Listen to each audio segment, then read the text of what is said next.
Good evening.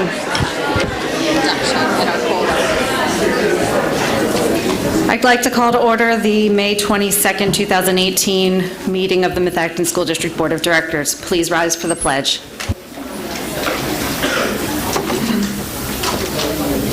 the flag of the United States of America and to the republic for which it stands, one nation, under God, indivisible, with liberty and justice for all.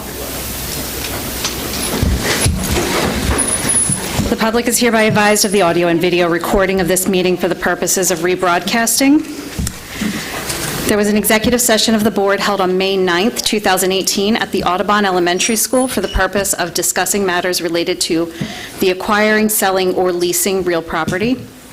There was an executive session of the board held prior to this meeting at the high school on May 22nd, 2018 for the purpose of discussing a settlement agreement for a student. By way of attendance, we have all board members here this evening. Recognition of guests and scheduled speakers, Dr. Zerbe. Thank you, Ms. President. This evening, it gives me great pleasure to recognize a number of individuals, not only students, but staff.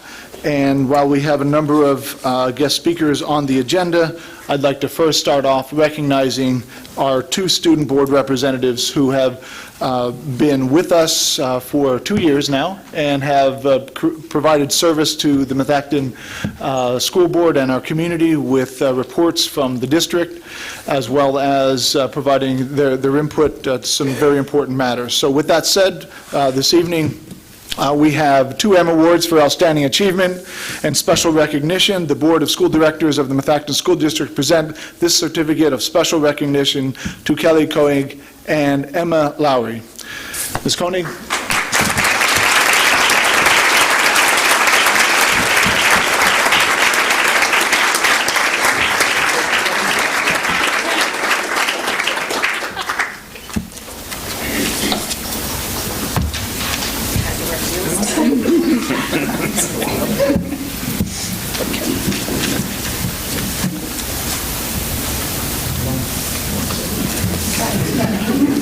We all know who you are. 1, 2, 3. Thank you.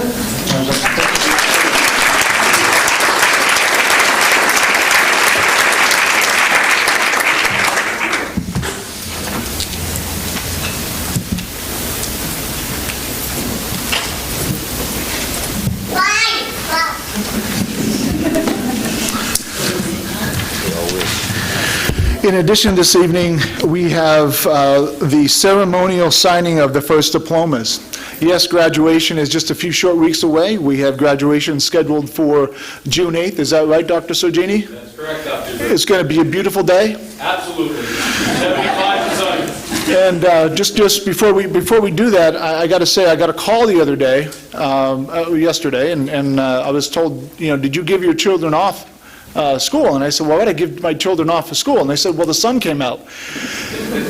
And while with this weather has challenged us a great deal this school year, the sun will be out on June 8th, and we will have a wonderful graduation. And as part of that, we have the ceremony of signing. We actually have 3 this evening. We have 2. The first 2 will be for the board representatives, and they'll come one at a time forward. Their parents are welcome to join us as well. We normally get photographs with them.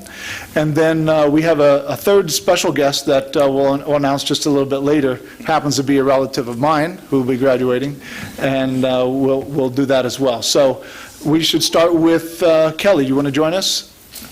Are your parents here with you this evening? And would they like to come down?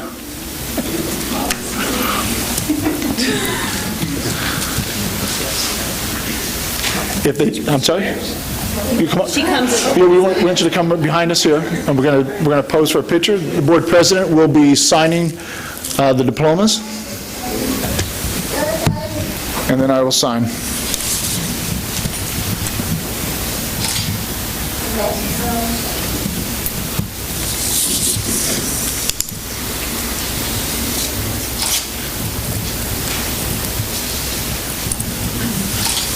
You want to hold it? Can't keep it good. Take the rest of your own.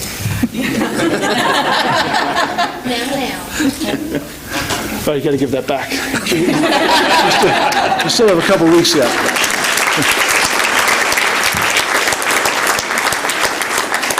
Emma, if you'd like to come forward. Again, if you're, okay, that's fine.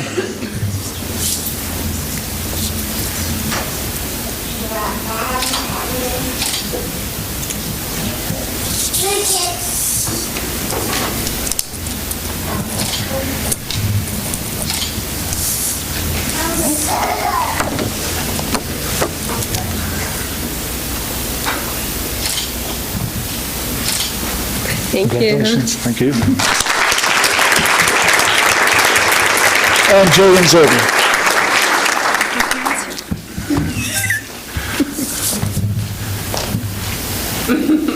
Is your parents here? I'm not sure. I don't see him.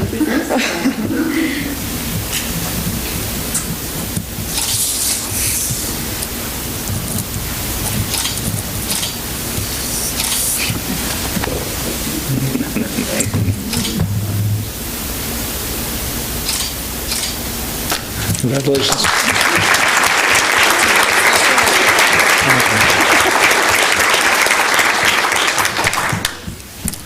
Next on the agenda, we have staff recognition.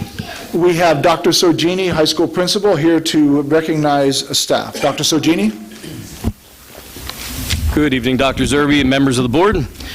It's my privilege to be with you tonight to recognize two people that epitomize Methacton pride, and I'll ask them to come up. First, Rhonda Asher.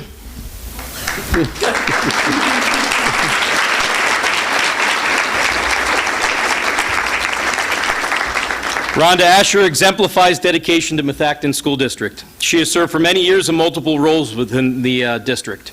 Rhonda's true sense of selflessness and dedication to duty are manifest in her propensity to work well before and beyond the standard workday to meet the unique and diverse needs associated with the principal's office. She's a trusted leader at the high school, and her grace under pressure and attention to detail make her an invaluable asset to the students and staff of our school. Rhonda and I have had the good fortune to work together for actually many years and in multiple roles together, and I can tell you that beyond her incredible work that she does, it's really her great sense of her wonderful character, her great sense of trustworthiness that compel people to come to her in good times and in bad. And she is truly a rock in our office and in our entire school. So it's my great honor to work with Rhonda and to honor her tonight.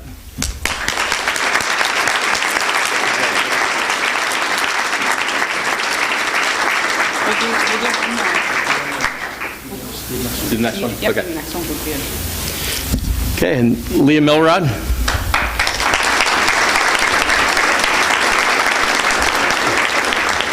Leah Milrod is a compassionate and dedicated school counselor.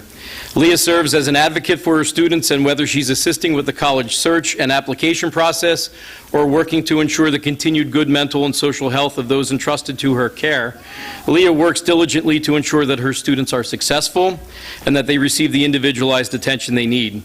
Over the past 2 years, Leah has also assisted in a leadership capacity with the implementation and integration of the PowerSchool Student Information System.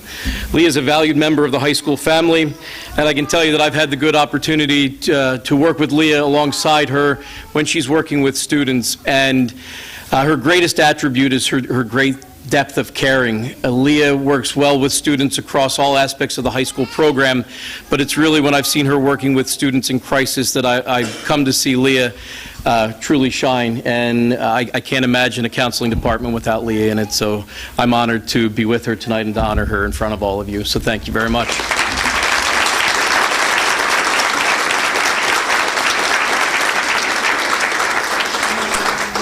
Would you mind just shaking the board members' hands afterwards? That'd be great. So take a picture first.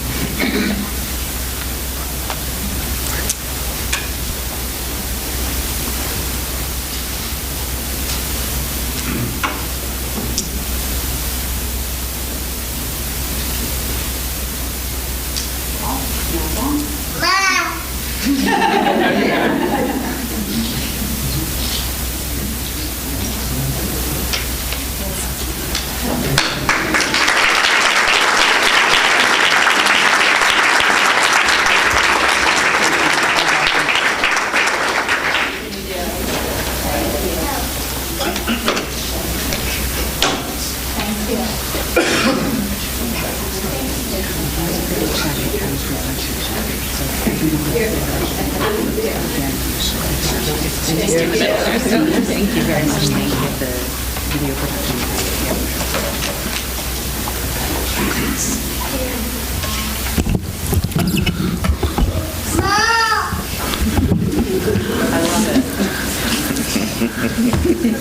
We are very proud of not only all of our staff, but certainly, as you can see this evening, by the message that Dr. Sergini has delivered on the recognition of two at the high school. We are certainly blessed.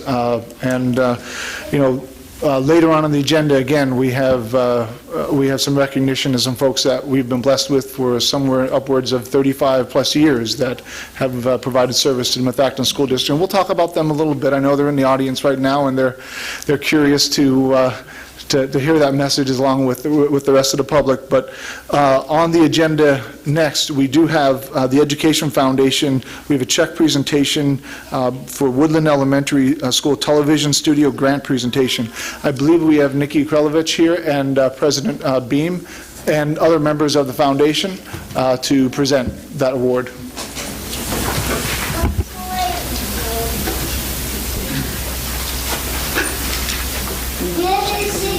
First, and then the presentation? Sure. Okay, so why don't you invite the recipients to come down? Yes, thank you. All right, good.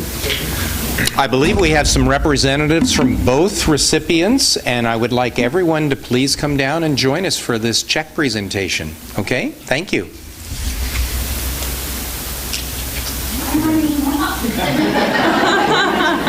Yeah, come. All right. Are we going to go out here? Yep. Okay, good. Have Dr. Serbian. Oh, yeah, we'll have them. We'll have them too.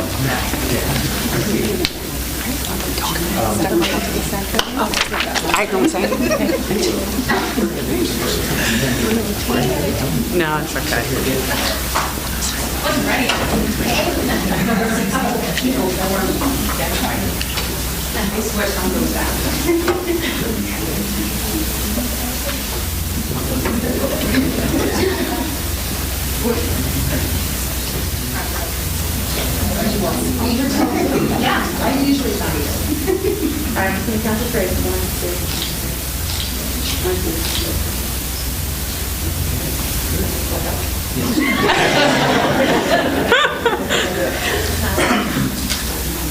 Yes.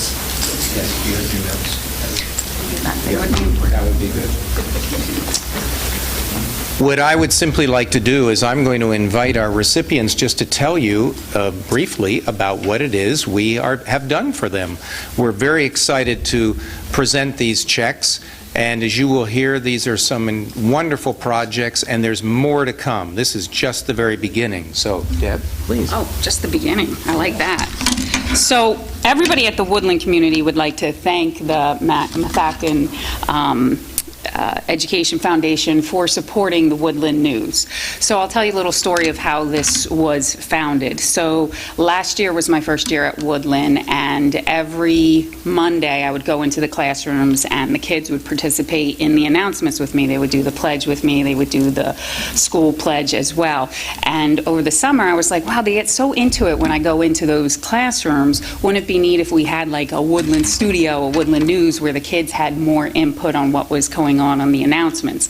So I have this dynamite third grade teacher, as all my teachers are dynamite, first grade, second grade, Linda Bradley, who couldn't be with us right now, but who really was like, yeah, Deb, I've been thinking about doing something like that. I've been thinking about starting some sort of news journal. I'm not sure I have the enough equipment for it, but it's in the back of my head.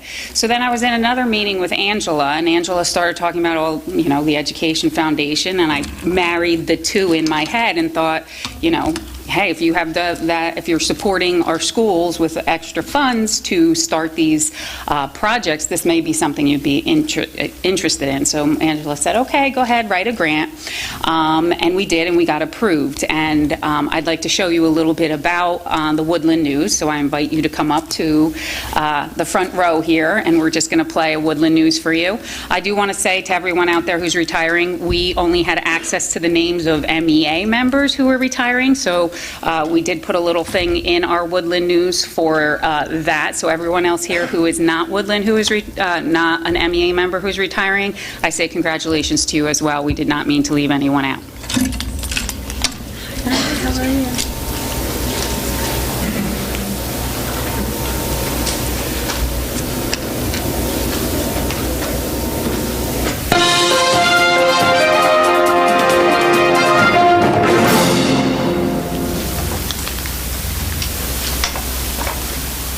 Good evening, Sector. Today is Tuesday, May 22nd. Your news anchors this evening are Owen, Anushka, Tarini. We have a few announcements to help you have a good day.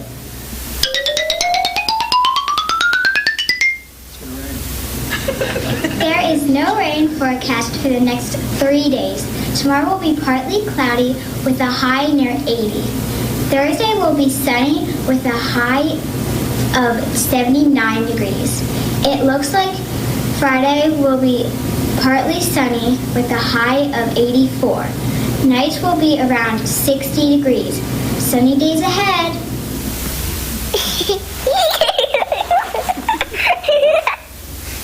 It's not every day that students acknowledge the birthdays of our school board of the directors.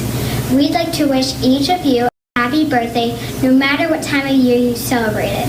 Don't worry, board members, we won't include your birth year. We have 3 people with January birthdays. Mrs. Drummond, January 3rd, Mr. Navarrete, January 16th, and Mrs. Cancrow's special day is January 22nd. Looks like these 3 board members will wear snow hats to their parties. Mr. Winters is the board's only February birthday. He celebrates on February 22nd date. His name surely fits. Marge gives us a birthday from Miss Hall on March 2nd. She's a lucky one. Mrs. Larseny's birthday is on July 14th. She's right in the middle of all the heat. Mr. Earnshaw shares his birthday with end of the summer, August 31st. School has already begun this year for his special day. In October, Mr. Ryan celebrates his birthday on the 26th. We are just getting ready for the tricks and treats at this point.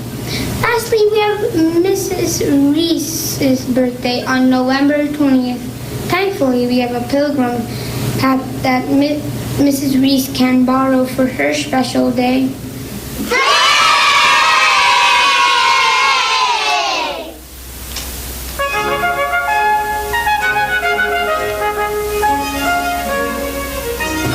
Congratulations to the following teachers on their retirement. Pat Andrews-Gabbage, Sue Caddy, Claire Crams, Joan Craver, Sue Falzio, Cindy Golden, Eileen Gus, Jack Jacobs, Diana Kernow, Katie McGee, Joan Monroe, Cindy Portzer, Sally Roberts, Kathy Stewart, Joanne Trauma, Susan Williams.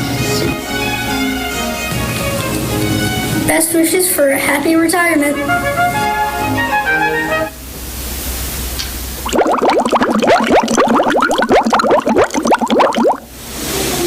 Welcome to Woodland Wellness Tips. Hi, my name is Noah and I am a 3rd grader from Mrs. McKay's class. I need to talk to you about healthy eating. Breakfast is the most important meal of the day. Eating a healthy breakfast, even if it's just a glass of milk and a banana, kickstarts the body and makes it easier to maintain your energy throughout the day. Drink water.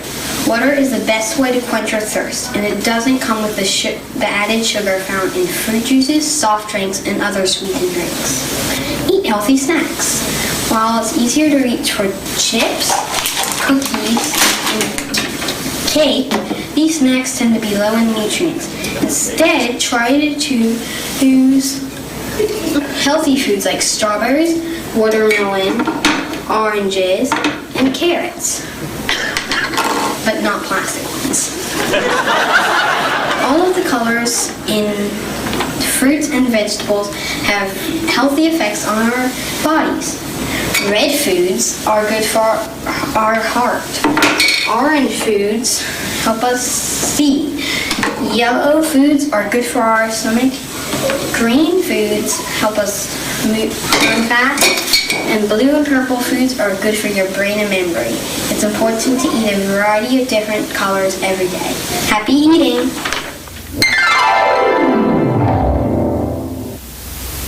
Our new vocabulary word is calculate. Calculate means to do the math. Here is a sentence using the word of the week. My mother is great at calculating complicated problems in algebra. See how many times you can use this new word next week.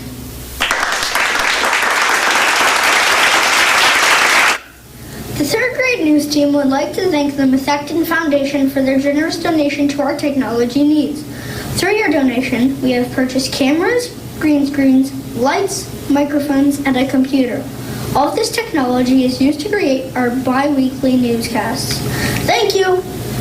Here's some exciting things that happened lately at Woodland. Many classes visited the planetarium. These trips are very informative and students love them. The fourth graders visited Skyview to learn about their future school. Fourth grades also explored the tech center. Our first graders had a field trip to Legoland. Girls on the Run finished their 5K. They did a fantastic job. Chess Club crowned their champions and had their end of the year party. First grade had their annual Clifford party. Children read many books. Second grade went to the Philadelphia Zoo. Third grade students released their butterflies. Woodland students have been quite busy. Here are some reminders with other upcoming events. Our kindergartners will be having an assembly from the Elmwood Park Zoo. Third grade will be visiting the Norristown Farm Park to learn about integrated pest management. Field day has been postponed till Wednesday. According to our weather forecaster, it will be a much nicer day. Remember to bring a water bottle and wear sunscreen. Tune in every other Friday to see all the great things happening at Woodland. Have a great day and remember to be respectful, be kind, be responsible, and be ready to learn.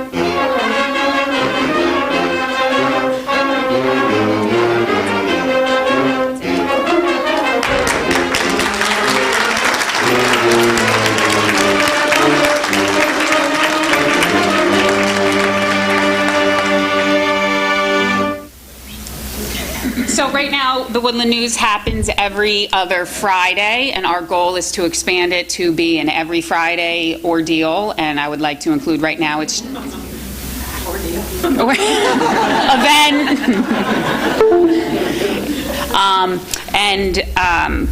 I would like to also include it into fourth grade. So we would like it to be a third and fourth grade happening every week next week, and then from there, who knows what may happen. All right, thank you.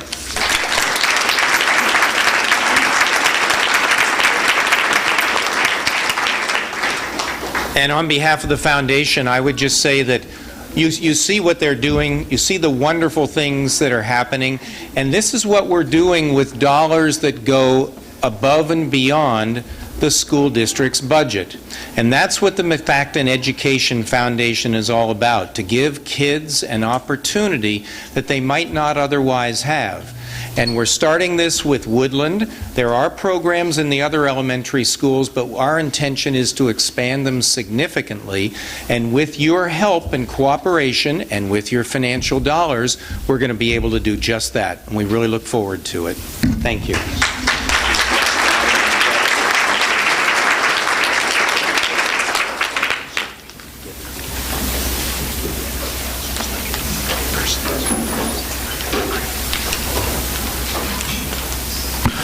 Next on the agenda, we have the 2018 Best Communities for Music Education Award. Mr. Tom Kelly is here to present from the National Association of Music Merchants.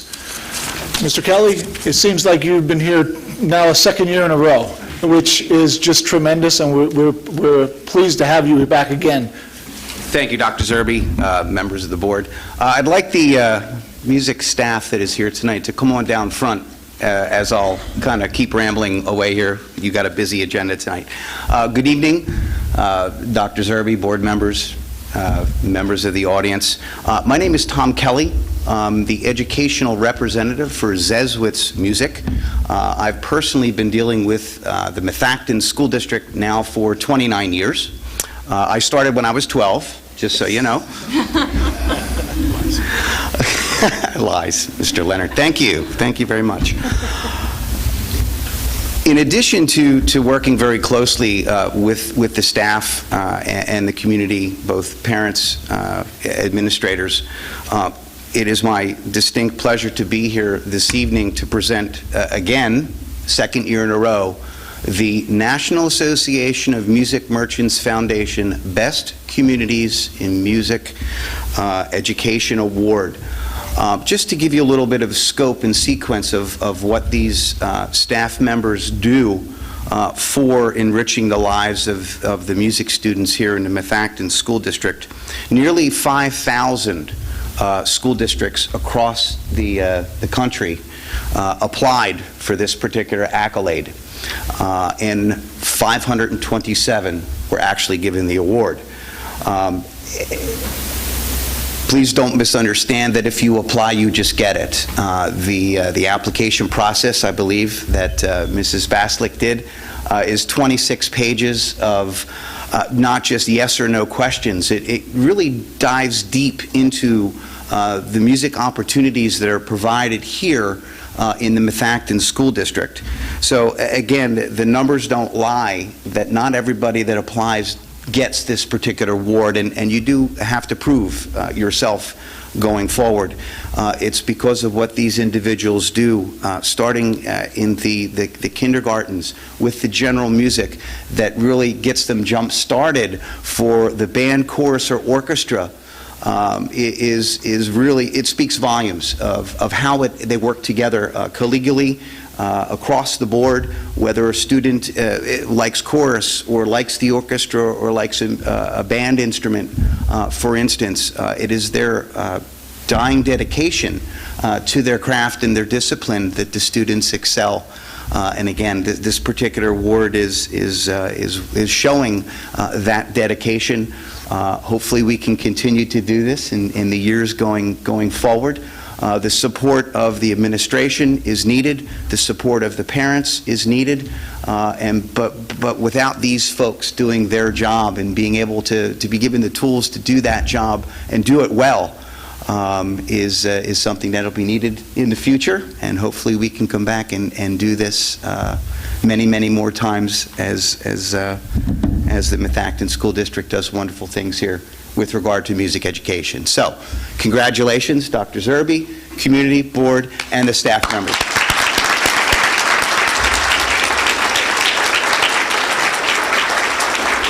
A great photo op here. This particular placard, there's a PR package that was sent, and hopefully this will be displayed prominently throughout the entire district. The NAM Foundation salutes the Methacton School District for outstanding support of music education, enriching the lives of children and advancing student achievement. And lest we forget, if you look at the data, students that are involved in music score higher PSSA scores, Keystone tests, and across the board. If you dig a little deeper, you can find that 83% of the CEOs that are running Fortune 500 companies have been involved in some way, shape, or form with music. So they are truly the leaders of our country going forward. So congratulations.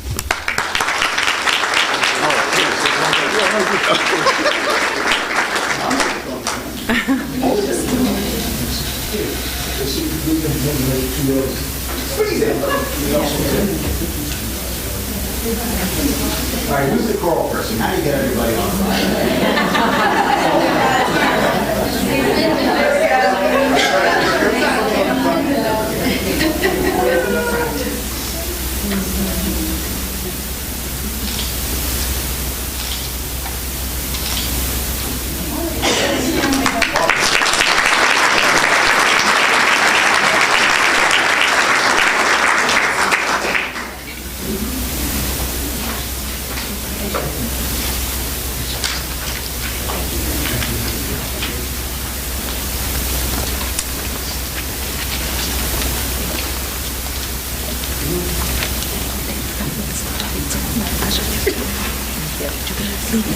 Yes, I'll take it. Thank you so much. It does. It looks awesome.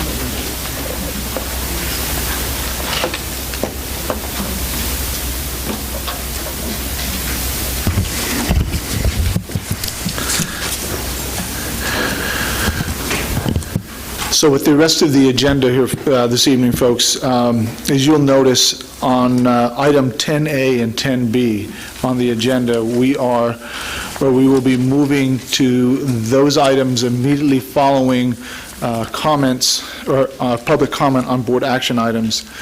We need to have those comments first before we can take any action on the agenda.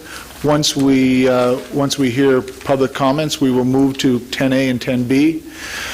We will ask the board to consider those two motions for approval, and then we will begin the recognition of our retirees if it so is approved. Is anybody nervous out there?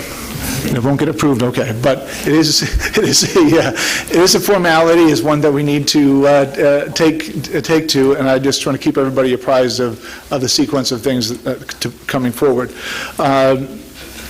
So on the agenda, we do have a benefit compensation plan summary for confidential, exempt, and MAO employees. Dr. Sosnovic has a handout.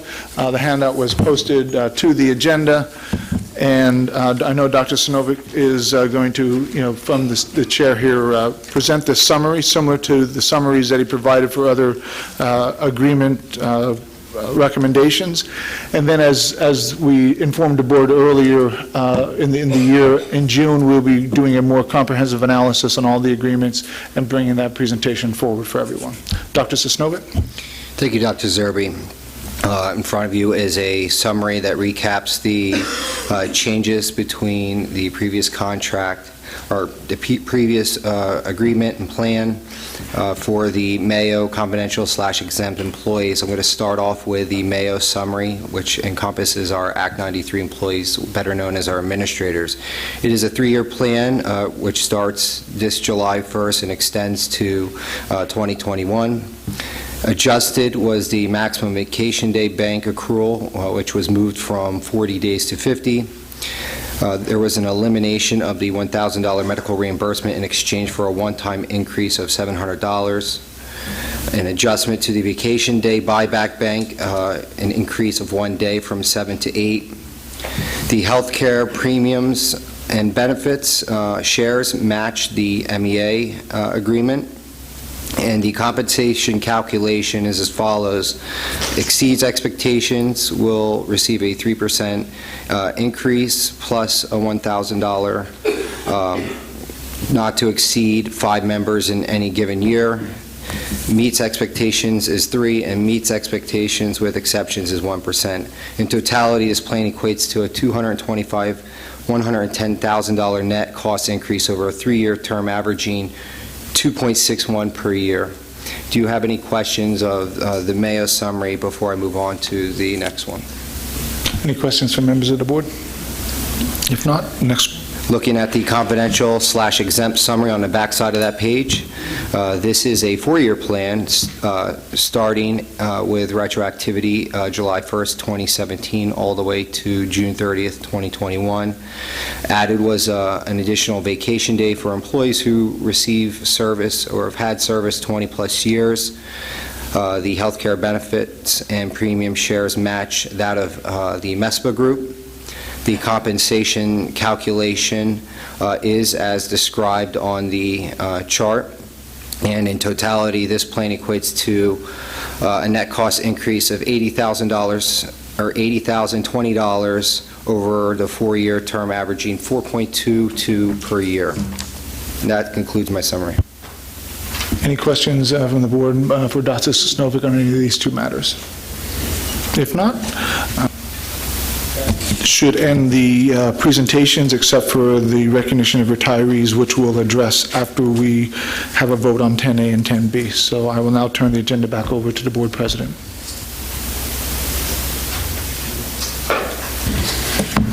Okay, so at this time, we'll take public comment only on, give me 1 second, please.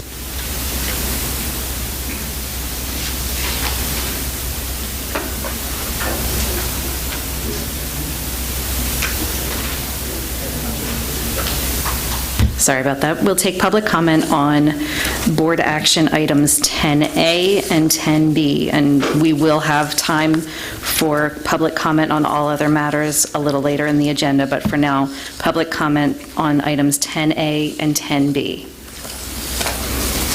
Dr. Malik.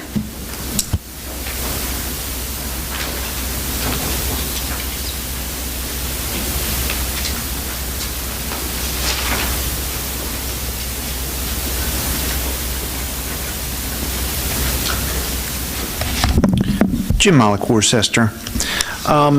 With regards to 10A and 10B, the resignations, is that the voluntary retirement program? Is that what we're talking about with 10A?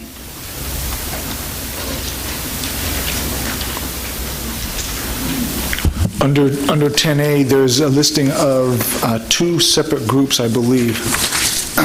Under 10A, there is resignations professional, and then there's a second grouping, starting with number 1 through number 18, which are part of the early retirement incentive program offered by the district. Right, the early incentive retirement program, right?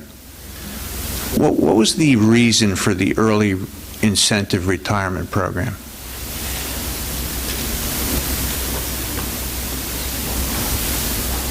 We wanted to provide a mechanism whereby those who are prepared to accept the offer that we made to choose to retire early in advance of their typical process in lieu of a dollar amount provided to them, which we believe will then allow us to be able to provide a reduction in the total number of staffing as we look at right-sizing the district. Is it my understanding that the district were the ones who initiated this program because of the budgetary concerns that we had? If you have a question about any of the facts of the matter, it's a little bit different, but to get into a discussion, I don't think this is really the time. Well, that's my understanding about how this all went down. These folks normally wouldn't have retired. They would have probably not retired for it being we had budgetary problems. And the district were the ones that initiated this whole deal about retirement. Otherwise, there would have been a furlough. That's my understanding. That's not necessarily the case. The district did initiate the matter, and we made a decision that we felt that it was the right time to offer an incentive, and it's a common practice that school districts use in order to provide relief to the budget to get those who are more senior and typically earn more in seniority to have relief to the budget. But it's a common practice, and it's something that we've done in the past. Yeah, I understand, because I live around teachers. I think the teachers understand what the story is. How much money is the district going to save with the retirement of these teachers in salary and benefits? I believe it was calculated in the last budgetary discussion to be about $1.4 million. Because I see 18 there. Are there 18 due to this early retirement, or are they mixed in? It was 18 as part of the early retirement incentive. Because the last time I spoke to Mr. Bricker, I was getting he said there was basically close to 100,000 plus 50 in benefits. That's 150 times 18. That's close to $3 million. So somebody's math is off. If you'd like the calculation, we can provide that to you. Please leave your information with Ms. Lynch, and we'll be able to provide that. We provided it in a document in a budgetary discussion at the budget meeting held last Wednesday. There's nothing on the website. I checked at the Finance Committee meeting minutes. There's nothing there. Usually you put the presentation. Yeah, usually provide the dollar amount is listed in the presentation that was presented last Wednesday. No, it's not. Part of the. It's not there. Yes, it is. As part of the board meeting. I checked. It's not there. As part It of the wasn't agenda. part of the Finance Committee, it was part of the board meeting. Okay, I'll check it.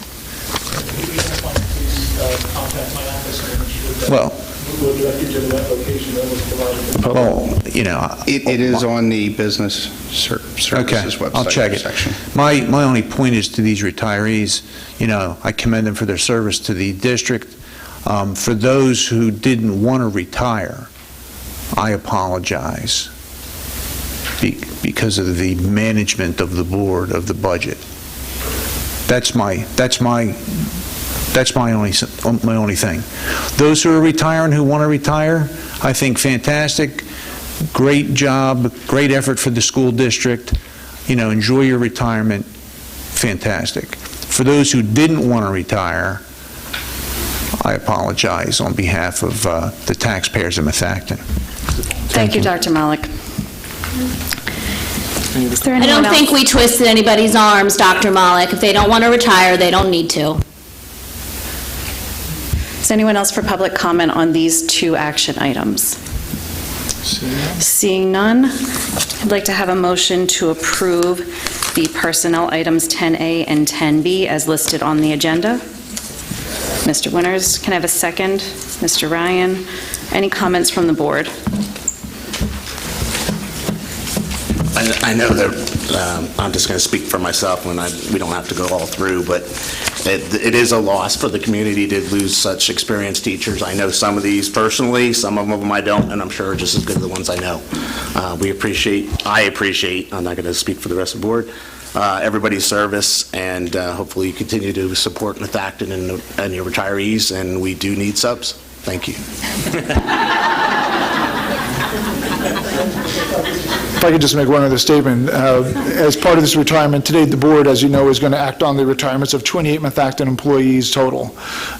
These employees are among the finest individuals and teachers of music, math, English, physical education, and social studies. They are beloved elementary teachers and special education teachers. They are secretaries and office assistants who wear many hats, instructional assistants who keep classrooms running smoothly, and caretakers of students with special needs. Together, they represent more than 500 years of service to our students, faculty, and staff of the Methacton School District. But they are so much more. They are colleagues, volunteers, advisors, coaches, and friends. They have been first to arrive and last to leave, leading the help to those who need it most. They care about the children of this community, they care about this school district, and we owe our success in part to their dedication and commitment to excellence.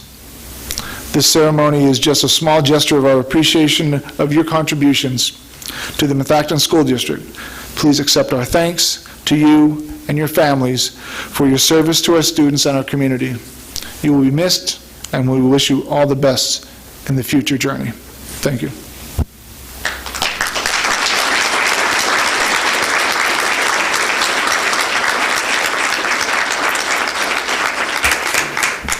Any further comment from the board on these? Just simply, thank you very, very, very much for your years of service. As an educator, I'm a little jealous, but I wish you all well. Everyone I've talked to who's retired says they're so busy, and I wish you the best of that busyness. Thank you again. Any other comments from the board? I've just got to say, there are many teachers out there that touch the heart of my family and my children, and you guys are fantastic. You've laid a foundation for the teachers that are coming through, so your imprint is huge, and thank you very, very much. I will echo that and just say thank you to all the retiring teachers. You've done an amazing job with my kids, I know. I would like to echo as well what everyone is saying. Thank you for sharing your talents with our students. We are so appreciative of all you've given to Methacton. And since there's no tissues up here at this table, I'm going to cut us off right there. All those in favor of accepting these personnel items 10A and B as stated on the agenda? Okay, the motion carries. Congratulations. Now, for the recognition ceremony, Dr. Sosnovic. Thank you. At this time, I'm going to ask the principals to come up with me, and Dr. Zerbe and Ms. Aubrey Lawrence.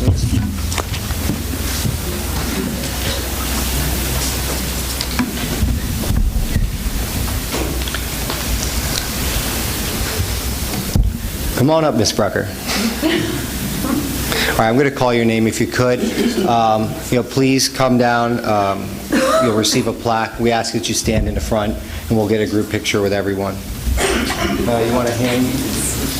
Well, they want it with the board. They want it with this. All right, so it's going to go in alphabetical order. All right, so first it's going to be Pat Andruskavich.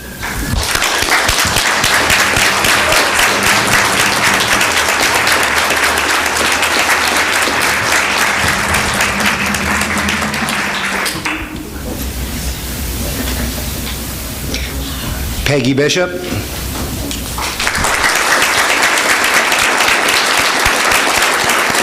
Sue Caddy.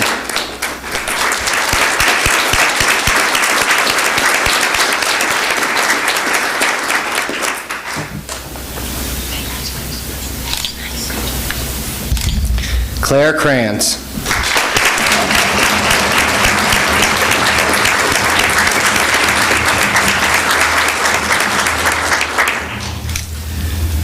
Joan Craver.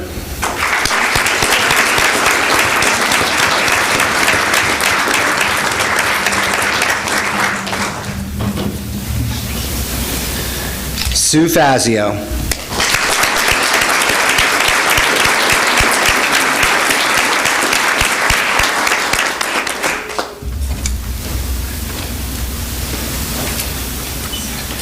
Cindy Golden.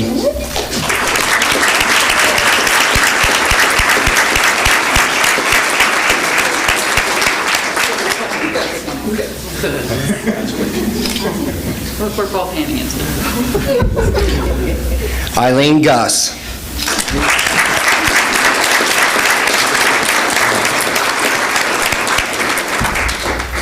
Jonathan Hall.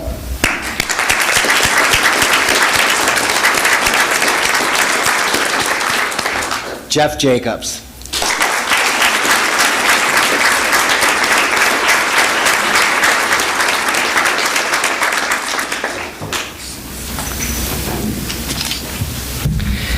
Diana Kernop.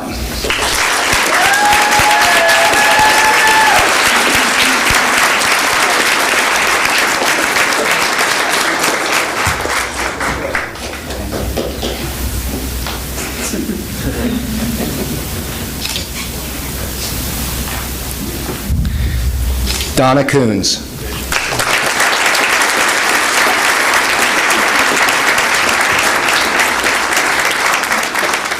Mark Crick.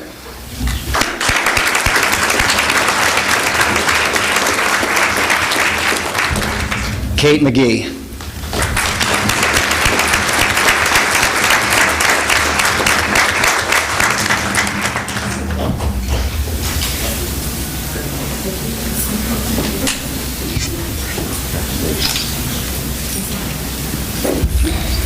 Maggie McGettigan.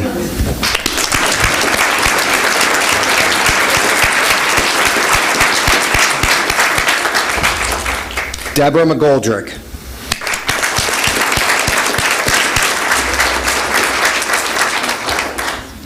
Glenn McLaughlin.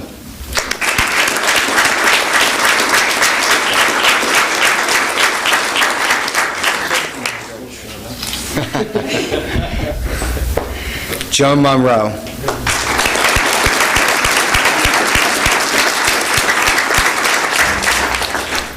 Sandy Portzer.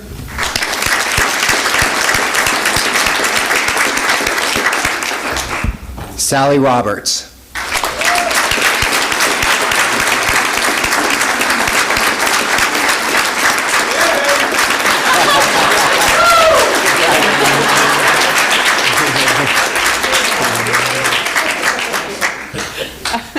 Anna Ross.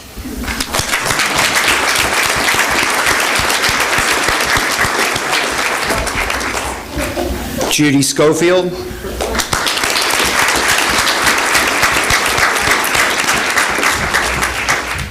Carolyn Sealing.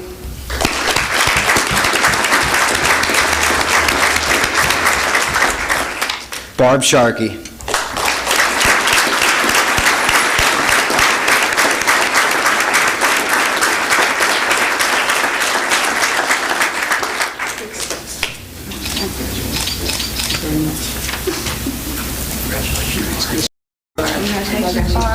Kathy Stewart.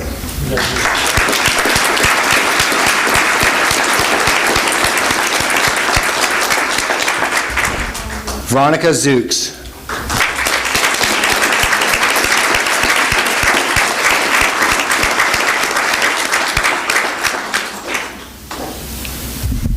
Keep on going, keep on. Joan Trauma.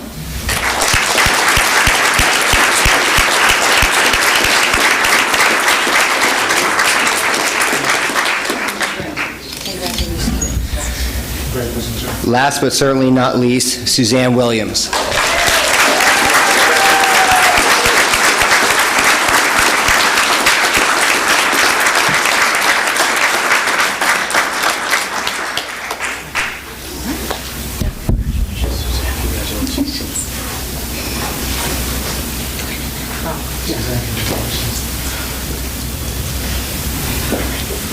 Thank you.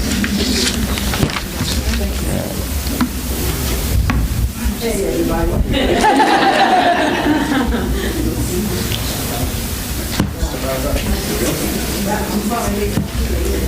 think you guys are supposed to be in this one. You got one of them in the courtyard. We need one with you guys.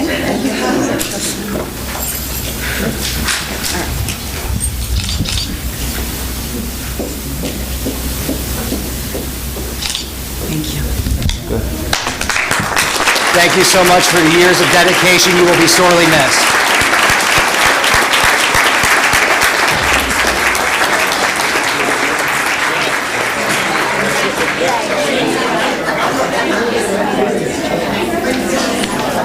I got so excited. Get him.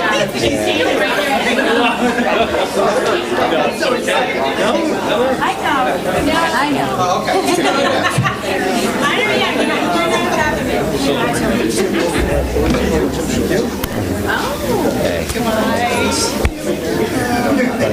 Enjoy it. Thank you. Thank you. Jeff, congratulations. Enjoy it. Don't worry, we'll be partying.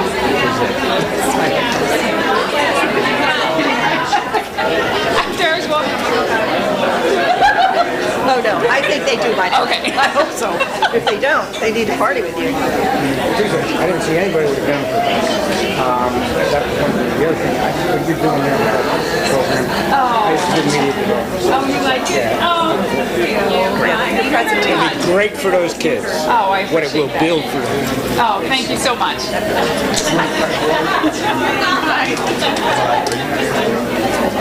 No problem. Thank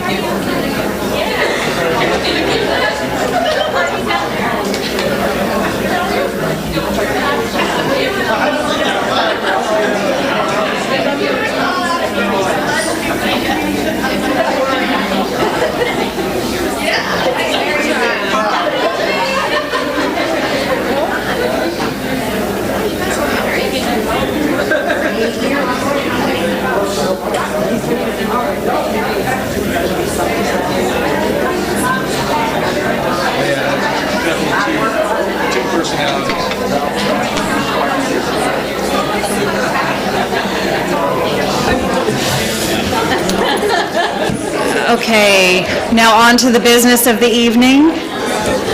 Next up on our agenda, we have reports. Mr. Earnshaw for the Finance Committee. Thank you. The Finance Committee met on May the 9th. The meeting was called to order at 6:30 p.m. All committee members were in attendance. We started with the monthly financial reports, where Mr. Bricker presented a list of bills, the Treasury report, and the expenditure and revenue reports, and he answered questions provided from the committee. Mr. Bricker also reviewed the budget transfers for the month and provided explanations for the significant number of transfers as detailed in the minutes for the meeting. The list of bills, treasurer's report, and budgetary transfers are on the agenda for approval this evening. And finally, Mr. Bricker reviewed the latest healthcare report from the consortium. Discussion topics including the staffing analysis, which was discussed at last week's meetings. He also provided an update on the year-end projection. At the present time, budget forecast of a favorable of $400,000 was forecasted. The recommendation for fund commitment was discussed, and that is on the agenda for approval this evening, where we would commit any excess of fund balance over 7% to the master plan financing. And then finally, the last discussion topic was the proposed final budget, which was voted upon at last week's special meeting, and there was a presentation given showing all the changes in that budget. Courtesy of the floor, we heard comments from Mr. Andrews of Lower Providence, Mr. Bickelman of Lower Providence, Ms. Otero of Lower Providence, and Mr. Ryan from Lower Providence, and the topics they commented on and asked questions about are all detailed in the minutes attached to the agenda for tonight's meeting. Thank you. I'm sorry, one last thing. The meeting adjourned at 9:05 p.m. Thank you, Mr. Earnshaw. Property and Transportation Committee, Mr. Navarette. Thank you. The Property and Transportation Committee met on May the 14th. The meeting was called to order at 6:30 p.m. It was announced then, there was an announcement of an executive session. In attendance were Mr. Navarette, Mr. Earnshaw, Mrs. Hull, Mrs. Reese, Dr. Zerby, Mr. Bricker, and Mr. Fretz. Mr. Sakala and Mr. Miller from Fidavia were also in attendance. Discussion topics under the master plan. There were no changes presented from the revised timeline that had been presented in April, but it was requested that Fidavia add the annual review of the master plan workbook, and as a result of discussions in the Finance Committee, the timing of required borrowing. Under capital projects, the 2018 master plan expense summary was reviewed. The hard cost for item 18.7.2, the partial roof replacement of the high school, had not yet been updated to reflect that the winning bid came in $302,000 under the budget figure, but will be for the June update. The committee discussed the status update on the high school MEP masonry and roofing projects. Mr. Sakala noted that the MEP and roofing projects will start June 18th as planned. Design for the masonry project is underway, and bids will be issued shortly. RFPs are being issued now for the balancing commissioning of the high school HVAC project. Under Arcola, Mr. Fretz and Mr. Sakala stated that the Arcola Auditorium project remains on track for completion by November 30th. The committee was provided with photos of seat removal in the main auditorium, near empty LGI classrooms, and the temporary walls decorated with student artwork constructed in the lobby to confine construction dust and debris to the auditorium. Many thanks go to Paula Conroe and Kate McGee, the Arcola art teachers, for taking the initiative to beautify the space and help minimize the impact of the construction on students. The committee also reviewed a revised proposal from TMS for oversight of asbestos removal work during the Arcola roof replacement that better aligned with the construction schedule, and the committee agreed to move it to the full board for approval tonight. At Eagleville, we discussed the windows there. The committee was advised that the statute's limitations for legal action on the contractors have long expired, and as such, the administration and Fidavia have met with the original architect and general contractor to develop a long-term solution for those windows. In the interim, the district is proceeding with scope development for immediate repair of the windows themselves. On the roof repairs, a survey will be conducted this summer to evaluate the most economical solution for the roof drain that was discovered to not exit the building envelope. It is believed that it can be rerouted to an existing drain with excess capacity, which would avoid more costly repairs such as resloping the roof away from this drain or cutting into the slab. Both the survey and work should be able to be completed this summer. Looking forward to 2019, we discussed the MEP work at the high school. That will be reviewed in detail at the June meeting. Under the field project, there are final punch list items outstanding on the high school track that have been delayed due to legal action with Applied Landscape Technologies. The administration will be discussing with the solicitor using another contractor to repair the slot drain around the track so that these punch list items can be completed. The work is estimated to cost roughly $15,000 and will be taken from the roughly $650,000 we were withheld from Applied. This is similar to what was done for the drainage basin and the softball fields. Also discussed was the owner representative contract renewal. The committee reviewed Fidavia's existing contract, which was provided in advance, as well as the billing history of Fidavia. The matter is up for vote by the board tonight. The committee also discussed updating the enrollment projections from late 2016. They discussed whether the current time was appropriate to proceed with an update on enrollment projections at a cost of $3,250. The focus points were the need to account for new residential developments that were not included in the original study and the timing and duration of the projected dip and resurgence in K-4 enrollment. The committee considered the large economic decisions in front of the board and administration that lead to long-term vision and plan for the district, proper staffing levels, the need for significant building repairs, and the potential for grade reconfiguration. It will be voted on by the board this evening. Also discussed was the field sponsor signage agreement plan. Dr. Zerbe presented the committee with a draft signage plan, which included a 4-foot by 16-foot sign for the Auks Field scoreboard, and the terms of the agreement with Conacelli Motors, which was $25,000 for 10 years. The tentative plan is to unveil the sign at a boys' soccer game in the fall, alongside media coverage to help promote opportunities for other sponsors to contribute. Under transportation, Mr. Bricker and Dr. Zerbe reviewed the upcoming timeline of deliverables for both the summer 2018 extended school year and the 2018-19 school year. Mr. Bricker noted that the first student routing coordinator, Karen Mossop, is continuing to make adjustments to routes for next year, including fixing overlapping bus routes. The committee stressed the need to review preliminary routes before approval, even if the deliverable timeline necessitates delivery to the committee by email between scheduled meetings. Under non-agenda items, we discussed the transportation coordinator status. Dr. Zerbe and Mr. Bricker will be reaching out possibly to local colleges if the current applications don't meet muster. We also discussed the field trip reservation process. Given the number of recent transportation issues with student field trips and the various sources of those errors, the committee questioned the administration on the current paper process and recommended an electronic approval process that would allow teachers and staff to quickly and easily confirm whether or not their trip has been scheduled or canceled as requested.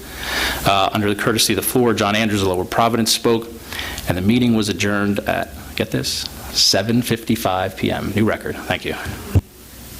Sorry, I missed that one. Took longer to read the minutes. Yeah, I thought you were taking Brian. I thought you were going to take Brian's lead on that one. Education Committee, Ms. Reese. We met on May 7th at 6:30. All members were in attendance other than Ms. Cancro.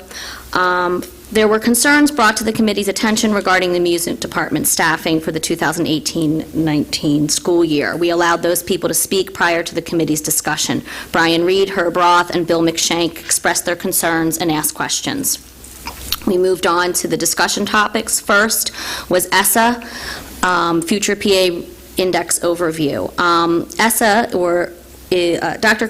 Katona, gave an update on a federal program conference she attended.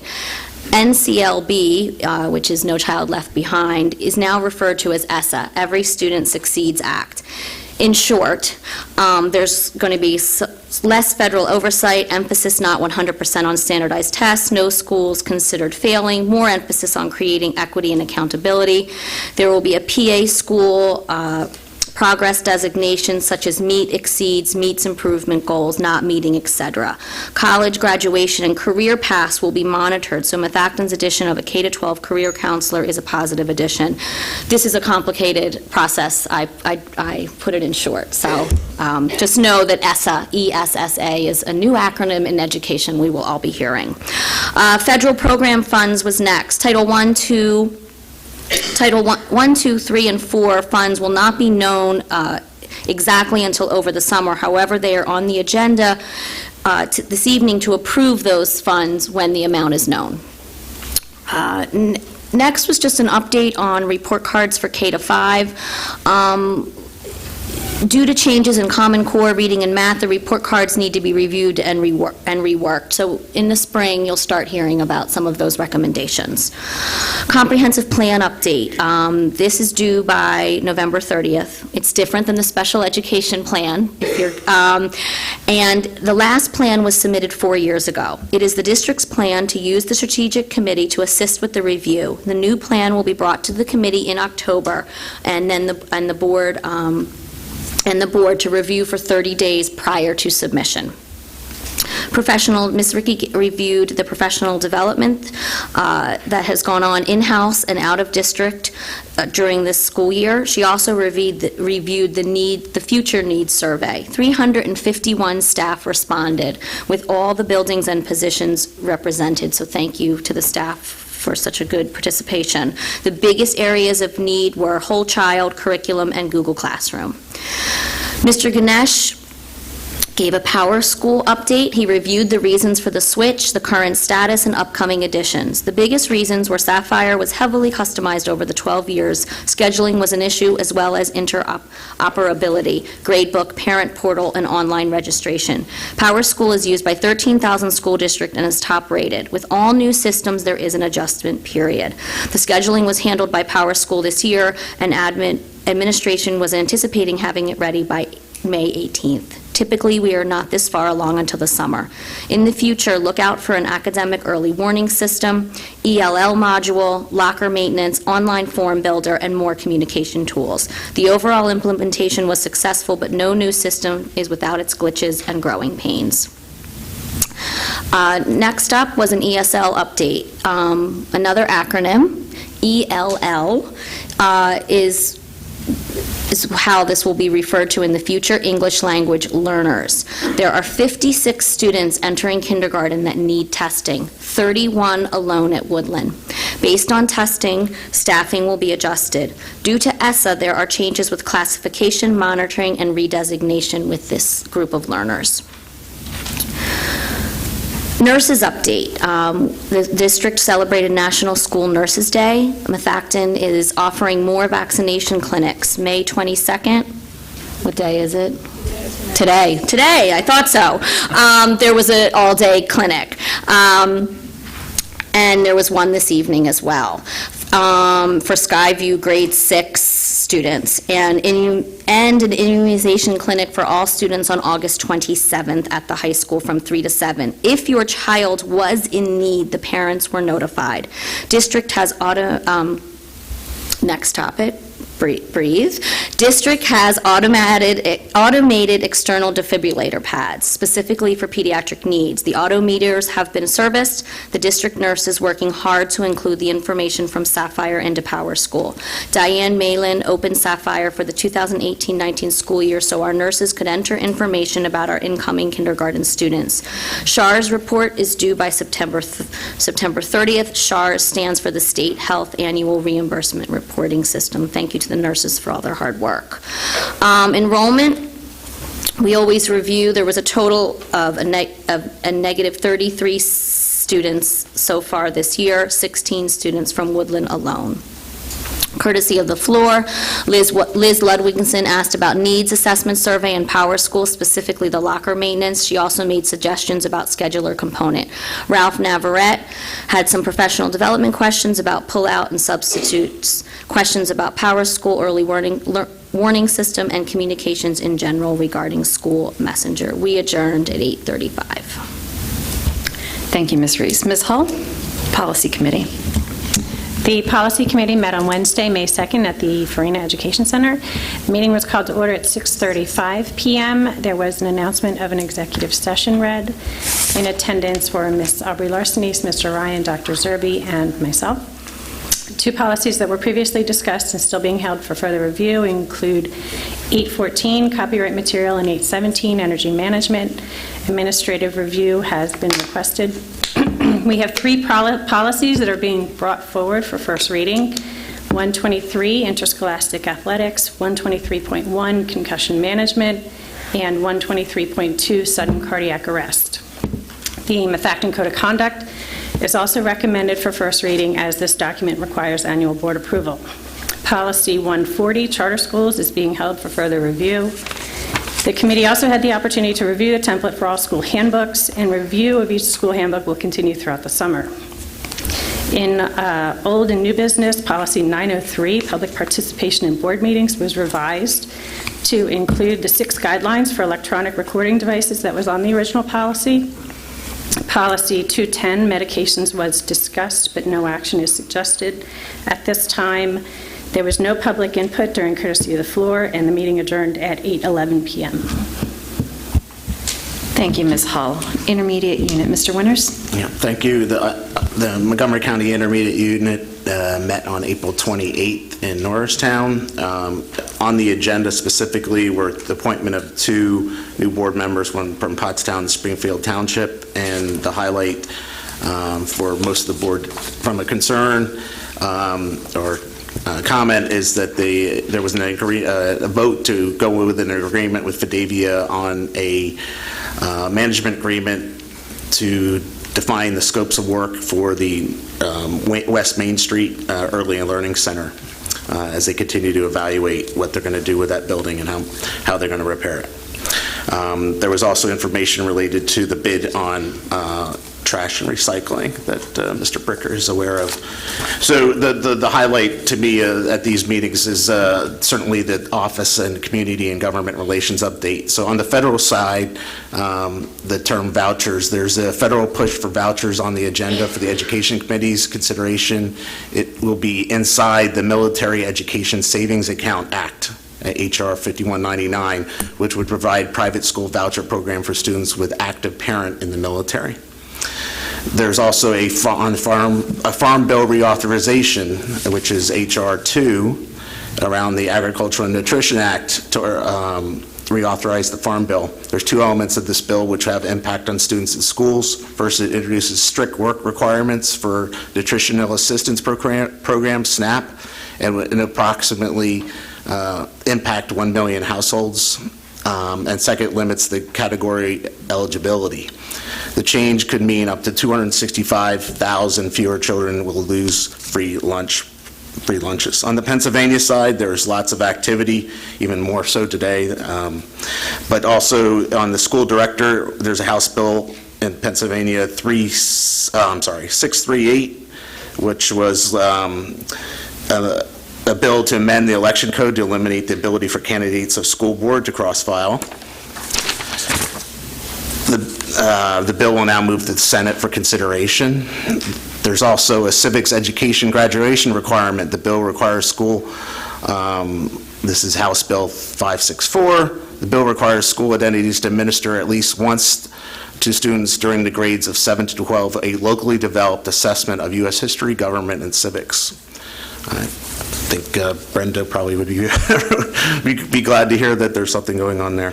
On the police and LEA requirements, there's the Senate Bill 1136. The bill amends Section 778 of the Public School Code to clarify that a school district can enter into an agreement with the municipal police department to provide part-time police coverage in addition to the full-time police coverage. These agreements currently are only available to full-time SROs. There's a lot I am skipping, so I'm trying to get through those. A lot of the most pertinent ones here. There's a property tax credit bill, House Bill 2040, which will allow school districts to establish programs to provide property tax credits to individuals 60 years or older who volunteer in the school district. Basically, the bill would give the legal authority to school districts to provide additional property tax relief to senior citizens who volunteer. Also, there's a Collective Bargaining Act 88. Chairman Eichelberger's goal is to identify changes that could be made to the existing law to prevent strikes and modify the bargaining process to make it more playing field. Mr. Eichelberger will be leaving the House as he's running for U.S. House later this year. Voucher bill, Senate Bill 2, there was more action on that passed today, which this bill is currently written, past the committee, I should say, is currently written to also provide grants to students entering kindergarten, first grade, and grants to continue to follow the child even if the family moves to another district. Once eligible, the education savings account stays with the child with no contingencies. And then there's Senate Bill 1095, which creates a system of multiple pathways for students to demonstrate graduation readiness. This is around some changes. School safety discussions are moving forward. I think that is moved on. PlanCon Advisory Committee Work Group is meeting again, and the property elimination, Senate Bill 1137 calls for the elimination of school property taxes on all owner-occupied homes in the state. It would most likely require a state personal income tax of 5.05. And that's my report. Thank you, Mr. Winters. That was a lot to cover. North Monco Technical Career Center, Ms. Rees and Ms. Drummond. We met last night, a little slightly busier agenda than normal, as it was the new director's first meeting, couple new hires and policy review. Biggest news is I had mentioned the skills contest last month. 44 students went to the skills competition, and North Monco had 9 gold medal winners going to nationals. Most of those winners were from the Knowledge Bowl and Megatronics. In addition, they're preparing for 400 new students next year, mostly 9th and 10th graders. That is a larger number than usual, which is fantastic. There's a wait list for some programs already, so that the Technical Center is moving and grooving, which is exactly where we want it to be. Many of our 4th graders went on a field trip last week or the week before, I can't keep it straight, in May, and it was wonderful. My children went, but my son especially loved it. So I was planning on going to the Senior Expo, which occurred last Thursday anyway, but I said, hey, you want to come with me? And it was really phenomenal. And I'd gone to many of their events, but what the Senior Expo is, as part of their graduation requirement, they need to do a senior project, and they need to share it. And all their families come, and they present, almost like a science fair. And it was very well attended, and I tried to hit the Methacton students more. It was really impressive in all areas. So if you ever get a chance. Their senior recognition night is next Wednesday. It's like a mini graduation in addition to their Methacton graduation. So that's the biggest event coming from the Technical Center. Thank you, Ms. Reese. And now our final student board report from Ms. Lowry and Ms. Koenig.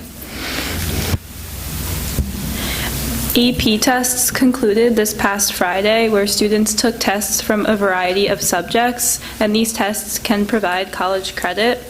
Additionally, Keystone testing has been going on for the past week. Graduation will occur on Friday, June 8th at 4 p.m. Hopefully, it will occur outdoors in the stadium, but if there is inclement weather, it will be in the main gym. And lastly, the underclassmen final exams begin June 4th and end June 7th. On Wednesday, May 23rd, tomorrow, students from Methacton High School will be honored for their academic, athletic, and community service achievements in an awards ceremony held at the high school starting at 7 p.m. This Thursday, May 24th, seniors at MHS have the opportunity to spend a day at Pocono Valley Resort. Activities include ziplining, pedal and rowboats, and more fun active activities. Prior to leaving for the trip, all seniors are able to attend the senior class breakfast, where they will receive their yearbooks. Food will be provided by Chick-fil-A, Dunkin' Donuts, and more. Lastly, Kelly and I would like to thank Dr. Zerby and the board for allowing us to make presentations on behalf of the student body for the past 2 years. It has been a unique, meaningful experience, one which we will carry with us into our college and future careers. Thank you very much. And thank you for your 2 years of service here. We've appreciated it. Now a new item under reports. We have the Methacton Education Foundation in an effort to highlight the work that the Education Foundation is doing in partnership with our district. We have added their foundation to our report section. So we have President Beam and Executive Director Nikki Krelovich here this evening. Thank you. Thank you, Madam President. I am pleased to introduce Nikki Krelovich, who is the Foundation's Executive Director, to give our report this month. Thank you, Jim. Hello, board members, Dr. Zerby. As many of you know already, I'm the Executive Director for the Foundation, and tonight I want to share with you a little bit of background about the Foundation, who we are, what we've been doing, and where we're going. So for those who don't know, the Methacton Education Foundation is an independent 501c3 whose only purpose is to raise funds for Methacton. As you are keenly aware and has been discussed tonight, the paradigm for public school funding has shifted. We can no longer solely rely on traditional funding sources like taxes and state aid. This is where the foundation comes in. The Methacton Education Foundation is partnering with philanthropic individuals, businesses, and institutions to raise money for the programs that the district's budget won't cover. The potential for education foundations is far greater than I expected. There are public school foundations with comparable sizes and demographics that are raising $1 to $2 million a year for their school districts. And we've learned that the most successful foundations work closely with their districts to identify and create innovative, long-term programs that have a lasting impact on students. These are the kind of programs that attract donors and kick off a cycle of innovation and philanthropy that makes districts like Methacton even stronger and more successful. We are very fortunate to have and continue to have the support from the administration. We're working closely with Dr. Zerbe, Angela Lynch, Dr. Katona, and Judy Schmitz as the K-12 career counselor to determine areas of funding where we can make the greatest impact on the most students. Of course, we need to build the infrastructure to effectively engage donors, and our team has spent the last few months taking that step to take the foundation up to the next level. So far, we have a new name. We used to be known as the Education Foundation for the Methacton Community. That is a mouthful, but now we're the Methacton Education Foundation. We have a new logo and branding, a new website, new bylaws and committee charters, 5 new board members since January, and a new strategic plan. We're currently working on building a new database, new marketing materials, and building a new prospect list of businesses and individuals who we will ask to donate to the foundation. While most of my time so far in the last few months has been spent building the infrastructure necessary to take the foundation to the next level, in the coming months you are going to start to see our fund development campaigns take shape and take off raising money for Methacton. We will kick off the school year with the We Run Out Hunger 5K and 1 Mile Fun Run that benefits economically disadvantaged students in Methacton on August 25th. You are all welcome to come and join us as racers or volunteers, and registration is now open on our website, methactonfoundation.org. From there, we will provide the community with many new and creative ways to donate to the foundation and benefit the school district. We live in a very generous community, but they won't donate if they don't know about us. We're going to spread the word, and I hope that you'll join us in spreading the word about the Methacton Education Foundation. Thank you. Thank you, Ms. Krlovich. Thank you, Mr. Beam. Communications, Ms. Lynch.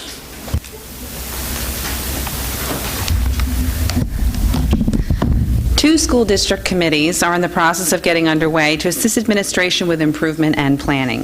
The Food Services Committee, which will include parent representatives from each of our schools, along with school board directors, principals, and administrators, as well as Aramark staff, will hold its first meeting next week.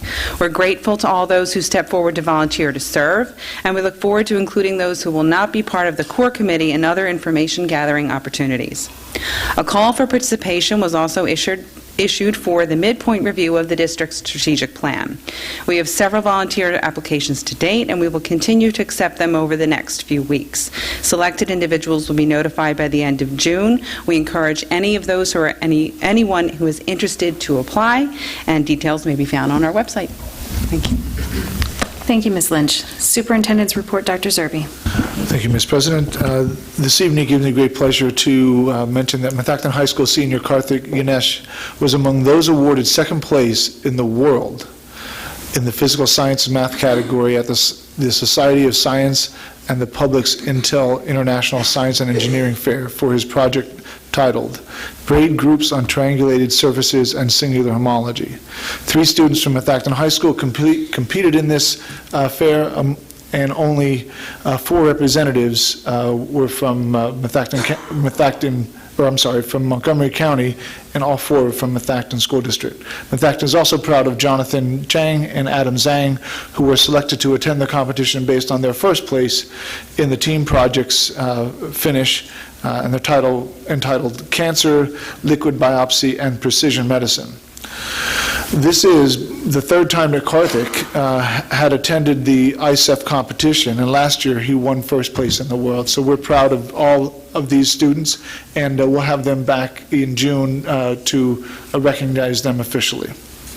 Next, I'd like to advise the board that it's my recommendation that on the agenda listed under new business, that the board approve the following motion. Approve the settlement agreement for student number 530480478. And that ends my report. Thank you, Dr. Zerbe. At this time, we'll take public comment on board action items. Okay.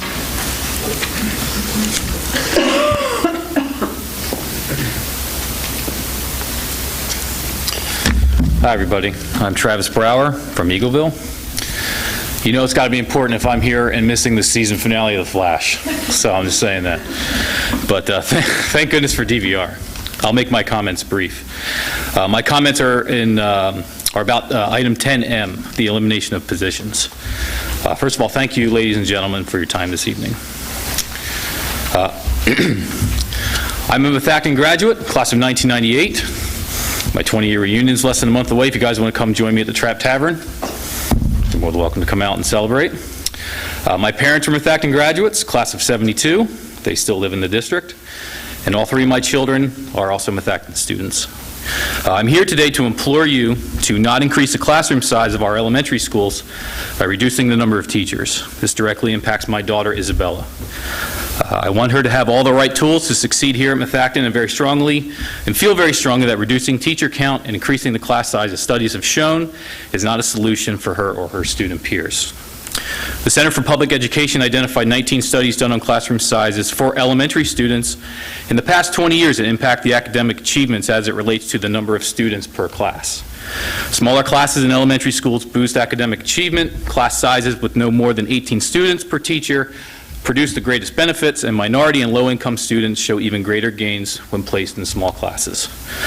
Prep time for teachers is a critical factor for the success of students, and increasing the classroom sizes while diminishing teacher count puts less emphasis on this critical part of a teacher's job. I'm sure some of you are familiar with the student-teacher achievement ratio, or STAR study, that was done in Tennessee in the late 1980s when I was in elementary school. In those studies, they found that class sizes with less than 20 students received the equivalent of 3 months of additional instruction over their tenure in elementary school. In addition, minority, economically disadvantaged students and male students showed even greater benefit to reduce class sizes. The estimates of the economic return to class size reduction were greater than its cost at the time, with an internal positive rate of return at approximately 6%. Look, guys, I want my daughter to have a better chance of succeeding, as I know all of you want all of these kids here to have a better chance of succeeding. The district has already reduced the number of working elementary schools this year, and the thought of more reduction is not the Methacton that I went to that has a reputation as being a nationally recognized school of excellence. The school district was recently ranked as one of the top schools in the state. I ask you guys to keep it that way and not increase the class sizes and reduce teacher count. Keep the number of teachers in place so that our kids get the same attention from these amazing teachers that all of us had that came before them. And thank you very much for your time. Thank you.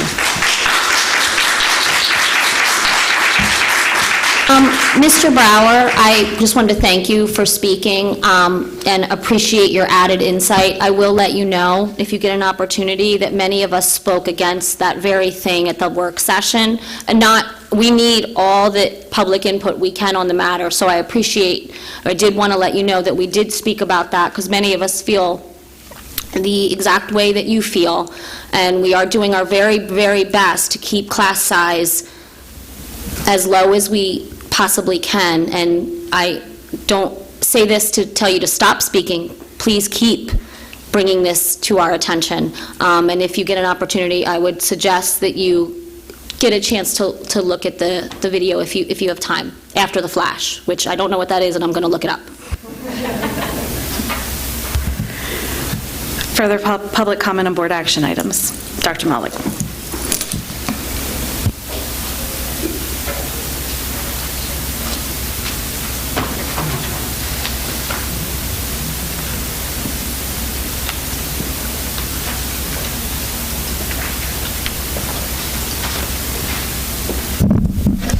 Jim Malik, Worcester. I appreciate Mr. Bauer's comments, but actually the most important factor in education is not the teacher, it's not the classroom, it's not even money, it's the parent. So, you can have class sizes at whatever, it doesn't matter. Dr. Malik, what If board you- action item are you speaking about? The one he just talked about. Oh, okay, thank you. I wasn't sure. Yeah. Thank you. Yeah, and actually, I'm speaking to you, Madam Chair, right? President, whatever. So the parent is actually the most important factor in education. If you don't have parental guidance and support for the teacher, nothing's going to work. You could have a class size of 10, but if you don't have parental support, guidance at home, none of it works. I think it's M. Night Shyamalan who did a study on that kind of stuff. So I think it's important to note that money has nothing to do with it. A class size is important, but I don't think that's the tell-all. With regards to 12B, Board Policy 903 is up for second reading. That was based on a PSBA template with one exception. You guys changed the template. Can you tell me why you changed the template and didn't go with it? There were two options, option 1, option 2, and you guys changed the template of number 1. The policy committee will often start with the PSBA recommendation for policy and revise it to best fit our needs. Right, because option 1 of the template was actually your policy for the last 2 years, which you haven't been following. That's why I bring it up. The option 1 was word for word your policy that you haven't been following for 2 years. With regards to the electronic recording devices, PSBA had it word for word until you guys added 1 through 6 of your old policy. So you're ignoring PSBA's recommendation and going back to your flawed policy and putting that in addition to PSBA. Can you tell me why you're doing that after I told you that several of the items on there are illegal because federal law contradicts your policy? Can you tell me why you're doing that? We revise our policies in consultation with our solicitor. Well, your solicitor, although I like him, doesn't know what he's talking about, again. I like him, but I gave him the case law. Plus, the Justice Department disagrees with what he's saying. The Justice Department and federal law says he doesn't know what he's talking about.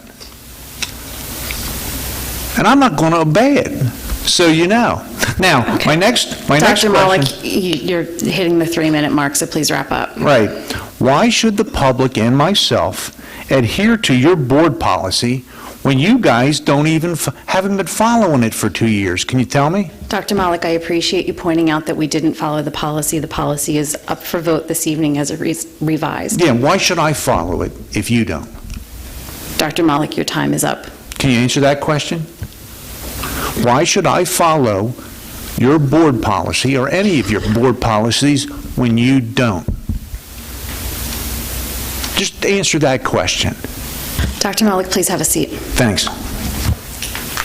Anyone else for public comment on board action items? Mr. Bickelman.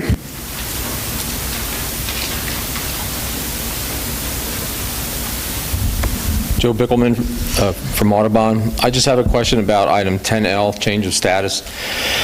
We're giving Karthik Ganesh a $7,000 raise on May 23rd. He was the interim director of technology when Dr. Sosnovic acted as HR, and he's not going back to his system administrator job. He's going back to his coordinator of technology for a raise of $7,000. That's a year, right? It'll be prorated from May 23rd till June 30th, right? He won't get the whole $7,000. I just hope you expand on what's the difference in his duties where he's going to get a $7,000 raise. I'd like to know what those duties are, and if those duties came from somebody else, why that person isn't being reduced in salary. Are these brand new duties? Did they just come out of nowhere? But he's getting a $7,000 raise. I just want to remind the board that a prior business manager got a $10,000 raise out of the clear blue. I think it was in May one time. It was Stuart Whiteleather. And he left 9 months later. So I guess wherever he went, he said, no, I'm not making 140 now, I'm making 150, so hire me for 160. So this $7,000 raise, hopefully, it comes with additional duties, but I don't know where those additional duties, and if somebody's giving up the duties, why aren't their salary being reduced? So I just want a specific on what he's doing for that additional $7,000. And July 1st, he's going to get a raise on top of that, being an administrator. So he'll get another raise July 1st. It just seems unusual that a $7,000 raise, 7.7%, is being given to this person who's just going back to a different title. So I'd like to know what his additional duties are, and where they came from, and who was doing them prior. Thank you, Mr. Bickelman. Mr. Andrews.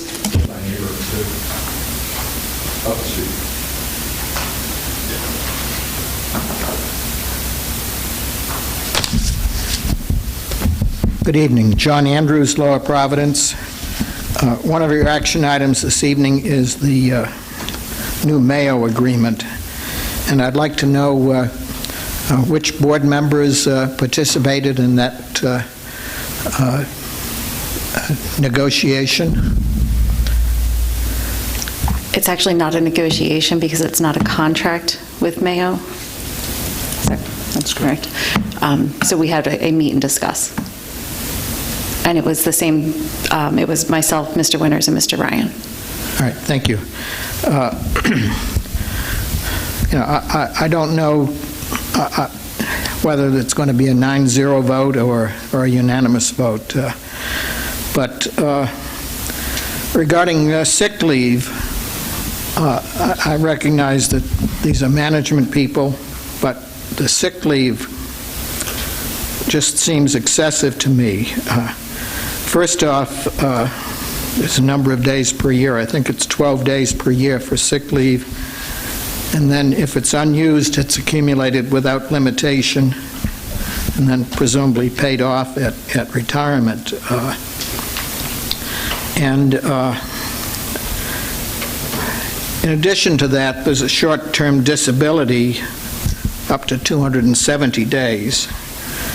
So, if someone has an unfortunate medical thing deserving of short-term disability, do they first get to use up sick leave before they go on that short-term disability?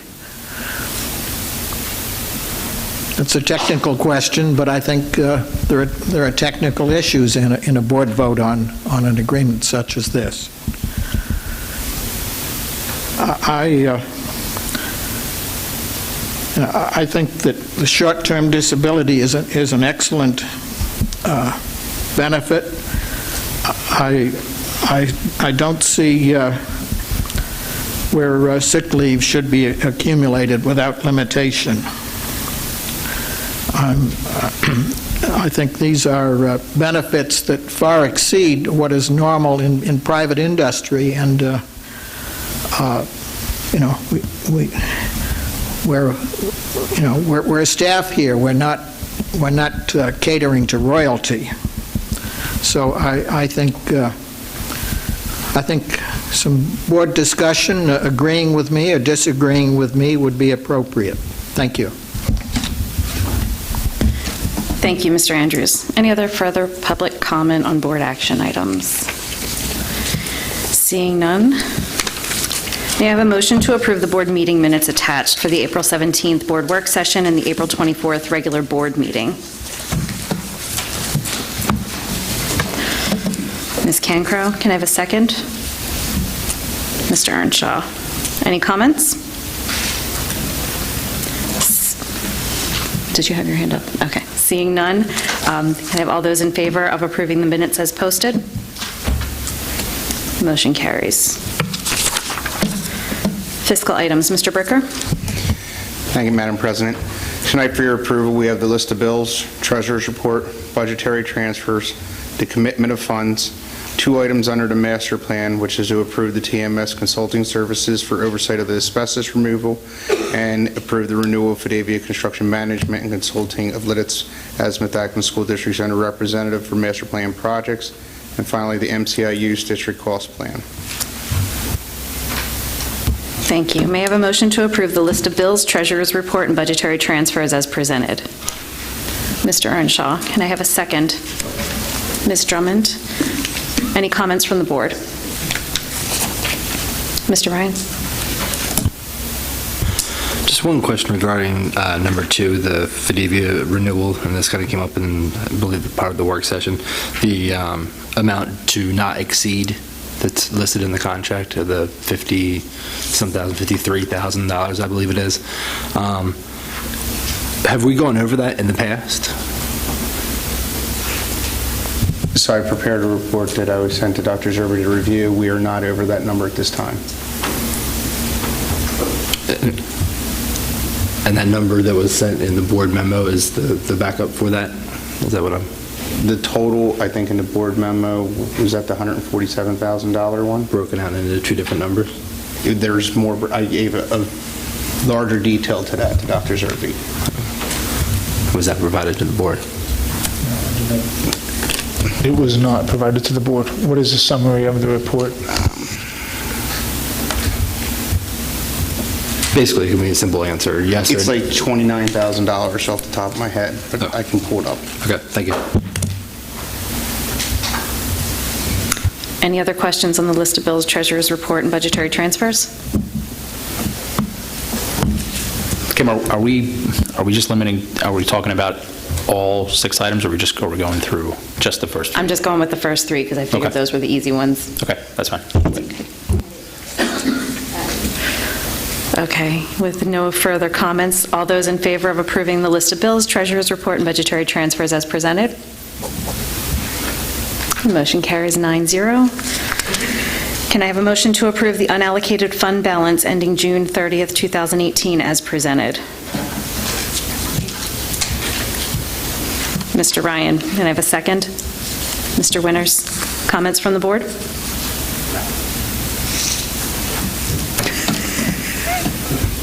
Just reiterating again from last week that we have a proper plan in place for next year. Since we have some money already committed, we'll have more money committed again, that this is timely in our borrowing for next year. Yes. And I had one question, though.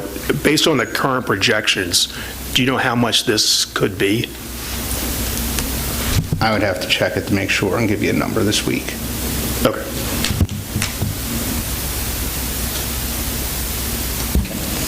Go ahead. Yeah, Mike, just to follow up on that, to expand on Brian's yes. We discussed it in finance, the timing of the borrowing, also in property. So in the June meeting, we'll be working through the 2019 list of projects. And what we asked for from Fidavia was in their timeline of when we need to approve certain things, that we include when we need to do the borrowing, so that, one, we know we're going to work on maybe cutting down how much we're going to borrow, right? 1, based on savings, 2, based on necessary projects. And then the second part of that then is to adjust the timing so that we have the money when we need it and not sooner. And just one other thing to keep in mind, I guess we probably won't know this number until the audit is done, correct? So that's like September, October. So, that's correct. Yeah, so that could impact the timing of when we go to market with the borrowing and so forth. Okay, any further comments? Seeing none. All those in favor of approving the unallocated fund balance as presented? The motion carries 9-0. May I have a motion to approve the agreements with TMS Consulting Services Incorporated and the renewal of Fidavia Construction Management and Consulting of Lidditz, PA as presented? Mr. Navarrete, can I have a second? Ms. Hull, any comments from the board? It was $27,810. Thank you, Mr. Bricker. And in fairness to Dr. Zerbe, he just got it today, so he did not have time to review it. He probably hasn't even seen it yet. Found out that I got it, just... That seems fair. Okay, Mr. Navarette. Yeah, just on that point, because I know I asked a question too about trying to break that down. We talked about it at property. I'm not opposed to renewing their contract. I think the work that they're providing is exceptional. Their expertise has been valuable, guiding us through this process.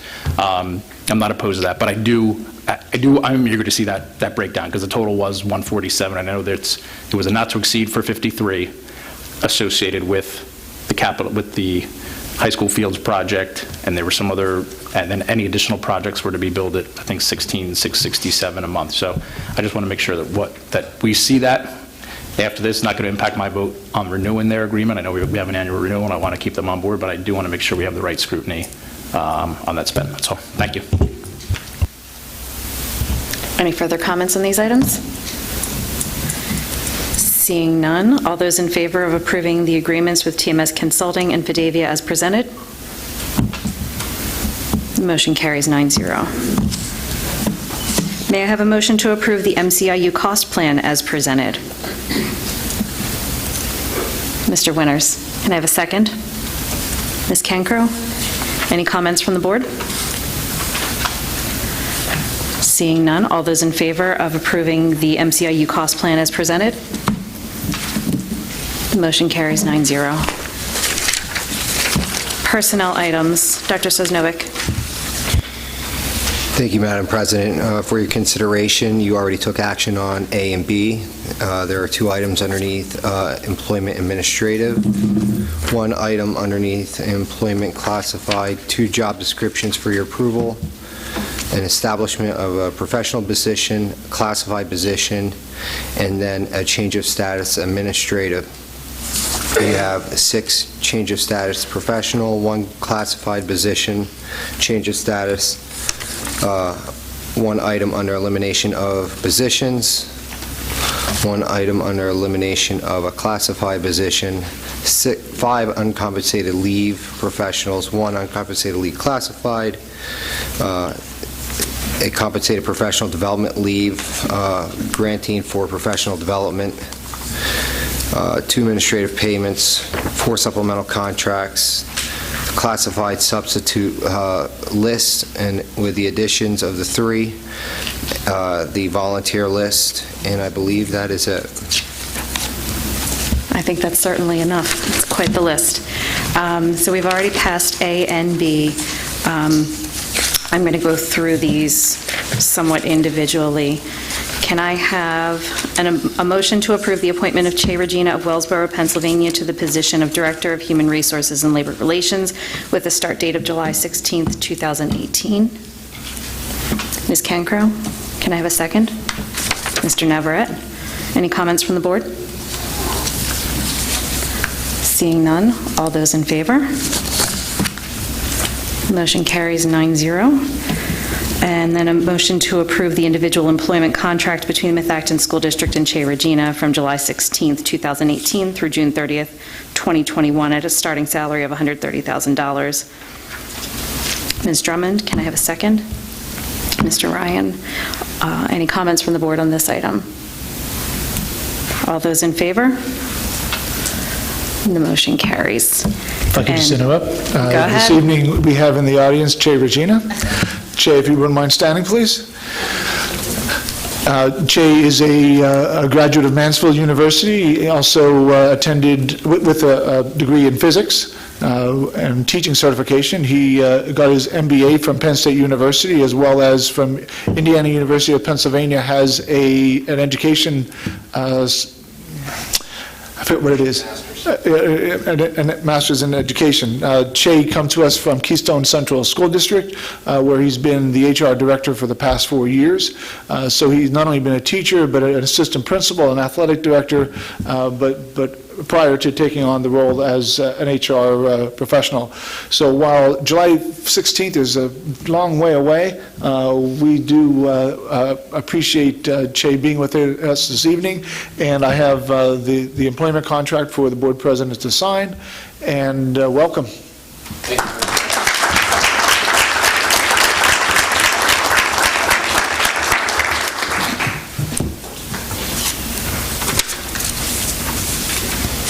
May I have a motion to approve the employment of Ashley Pirelli, secretary to the principal at Woodland Elementary, at an hourly rate of $22.39, effective June 18th, 2018? Ms. Reese, can I have a second? Ms. Drummond, any comments from the board? Seeing none, all those in favor? Motion carries. Approve the job description of Coordinator of Technology as presented and the job description of Math Specialist and Gifted Instructor as presented. Can I have a motion to approve these? Ms. Cancro, can I have a second? Ms. Drummond, any comments from the board? Mr. Ryan? Again, I apologize for slightly out of order, but they're interrelated.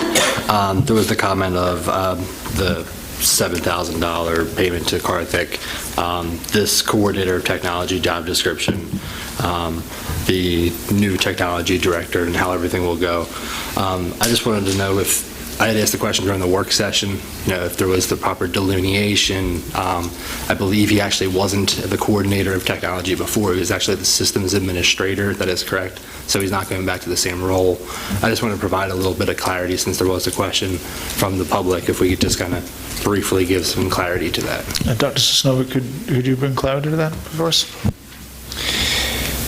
Karthik Ganesh will be assuming additional leadership roles in the oversight, helping with the oversight of the technology staff. He will be leading a diverse team of professionals, which includes technicians as well as data specialists. It is to note that Karthik has grown in his value to the district in these roles is something that we desperately need to continue moving forward. And his demonstration of leadership over the last 12 years, or not 12 years, 12 months, is something that we feel confident that he could continue to do from a sub-role of the Director of Technology.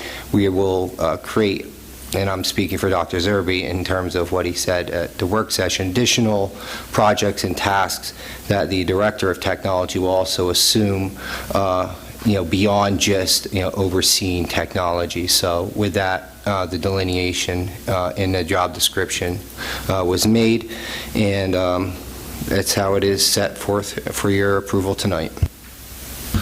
In addition to that, so there's just on the clarity of it, so Karthik was a system administrator, basically taking care of technology systems, where now he'll be overseeing those systems as well as overseeing staff. So it is certainly a change in status for him, and it's change in responsibility worthy of the recommendation that's before you this evening. Thank you very much for the clarity. And one more follow-up question with that is, we are not backfilling the systems administrator job that is being rolled up under the Coordinator of Technology. Well, that's on the agenda for elimination, that position. And so what we're looking to do is reevaluating where we need to be and looking to see if we can outsource those higher level services as needed, so that we can certainly reduce our overall cost footprint in the technology services, but at the same time be effective and efficient. Thank you very much for the clarity from both of you. Any other comments from the board on these job descriptions? Seeing none, all those in favor? Motion carries 9-0. And if it's all right with everyone, I'd like to combine H and I. Approve the establishment of a middle-level math specialist gifted position and the establishment of a confidential/exempt employee position of Coordinator of Technology, both effective May 23rd, 2018. Can I have a motion to approve these two items? Ms. Reese? Can I have a second? Ms. Drummond? Any comments from the board? Seeing none, all those in favor? Motion carries 9-0. Item J, can I have a motion to approve the reappointment of Dr. Troy Sosnovic to the position of Director of Technology, Child Accounting and Safety, effective on or about July 15th, 2018, pending the work start date of the Director of Human Resources and Labor Relations? Ms. Cancro, can I have a second? Ms. Drummond, any comments? I just wanted to thank Dr. Sisnovic for all his hard work. I know he's been here longer than many of us at this table, and he's always stepped in, and he had a difficult role in the last few months, and I'm happy you'll be with us in technology and child safety, and I congratulate you. No offense to any of us for not having to sit at the table. No offense to the gentleman who gets to sit there, but enjoy your 2 Tuesday extra evenings, and thank you again for being such a professional and helping us through the last several months. I'd like to reiterate that we could not have made it through the last 11 months or so without you, Dr. Sisnovic, and I appreciate your professionalism and expertise that you've brought to us, and I thank you for the work that you've done. Are there any further comments? Okay. Seeing none, all those in favor of the reappointment of Dr. Sisnovic? The motion carries 9-0. And does anyone object to me combining all 6 of the change of status professional items? Okay, can I have a motion to approve the 6 change of status professional items as presented here on the agenda this evening? Mr. Navarette, can I have a second? Ms. Drummond, any comments from the board? Seeing none, all those in favor? Motion carries 9-0.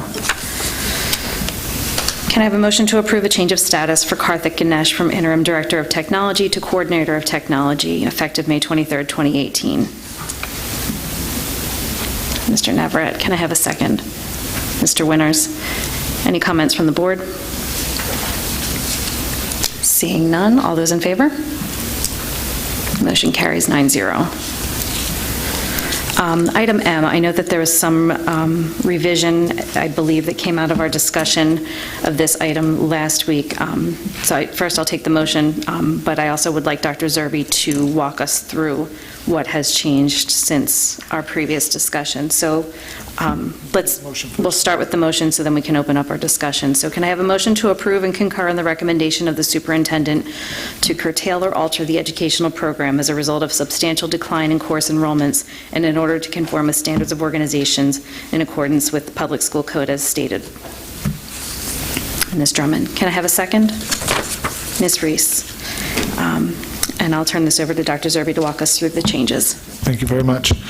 At last week's meeting, the regular meeting that was held on Wednesday, Dr. Sisnovic provided a number of documents outlining the enrollment and the projected enrollment, and there was much conversation primarily regarding class size associated with K through grade 6. So from that discussion, as I indicated at the end of that discussion, that I was going to take that information and go back and revise the recommendation and as a result, that's what we have here this evening. Again, that is my interpretation of what was discussed and what was generally recommended from the comments that I gathered from the board. I can tell you that if you do recall, we originally told you that there were 6 positions generally on the table for grades K through 6 that were generally being considered for potential elimination.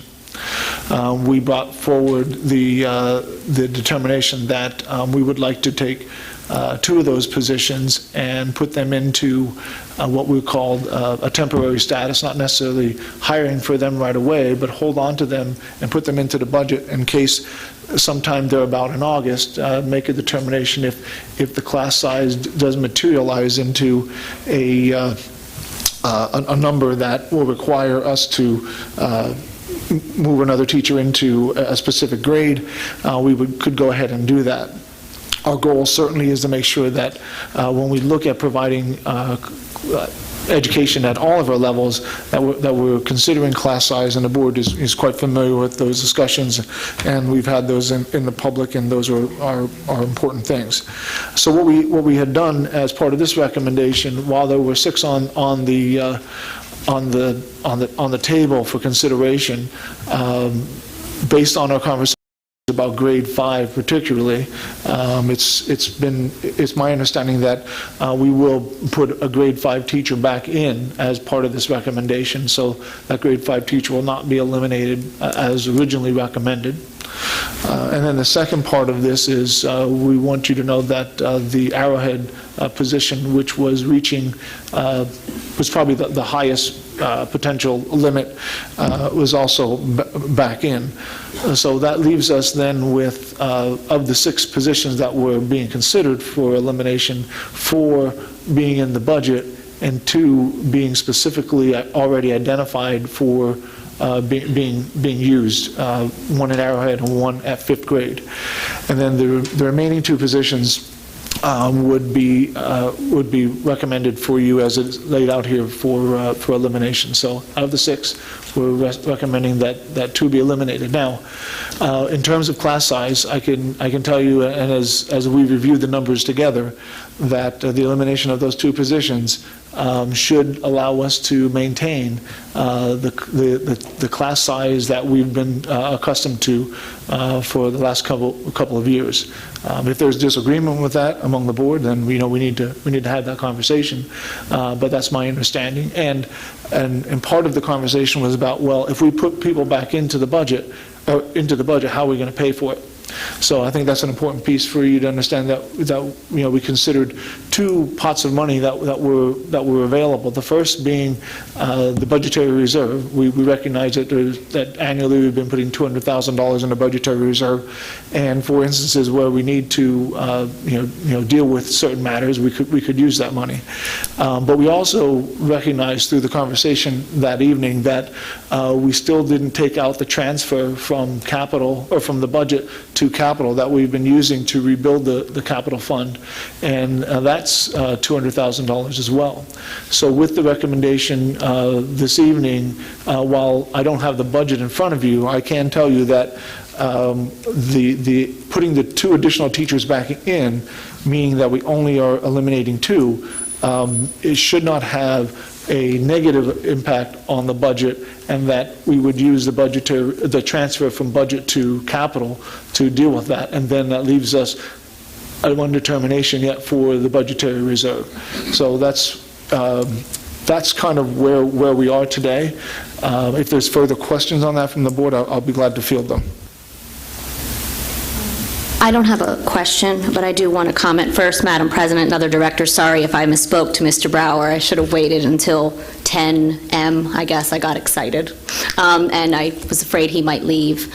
I think people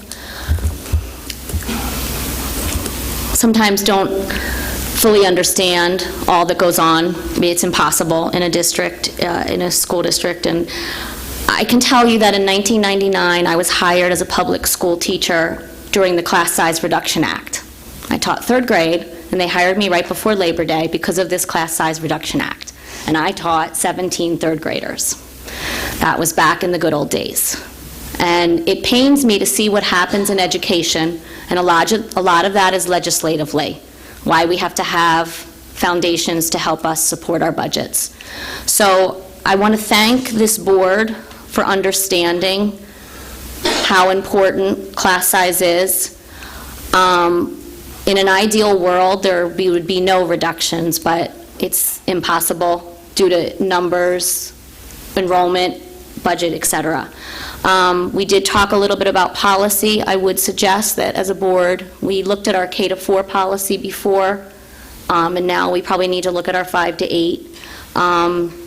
And I think, as we know, we're going to have tough decisions like this for a few years to come, depending on what happens. So, although M is not ideal, I do believe it's the best we can do.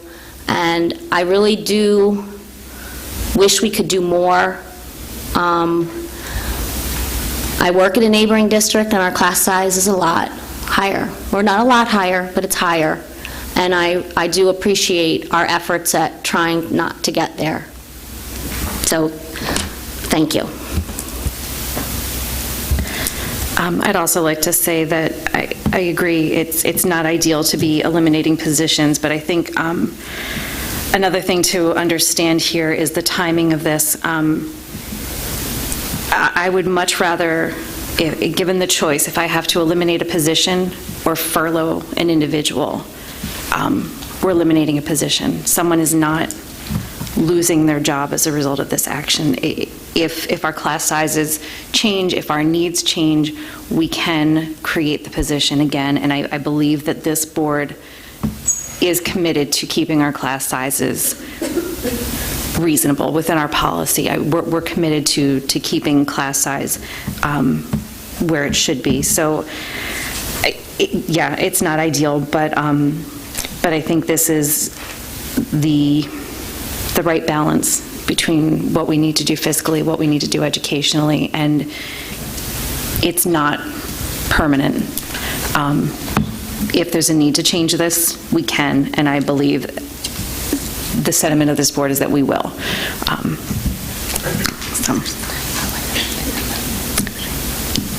Thank you. Is there any other further comment from the board? My only comment would be is, I think definitely let's look at the policy so that there isn't that variation of talking best practice versus up to 30. Let's make the number what our district goal should be.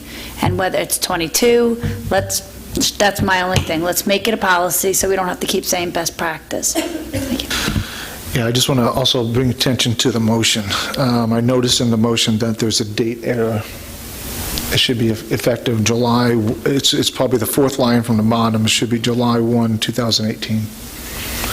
So how do we amend the motion? It's already been... Whoever made the motion should amend it, and then whoever seconded should second.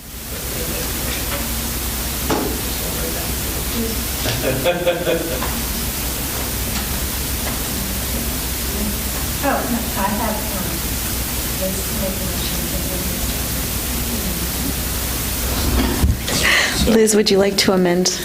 I would like to amend the motion to change the effective date from July 1st, 2017 to July 1st, 2018. And I second the motion. Thank you for having a better eye for details than I do right now. Are there further comments from the board on this item? Ms. Hall? I just want to say, being on the opposite side of the table, I sat in the audience for years, and it's really hard to read this and not get concerned. But a lot of thought and discussion has been put in behind the scenes on class size. And I don't like eliminating positions, but I think this is the best solution we can come up with for next year.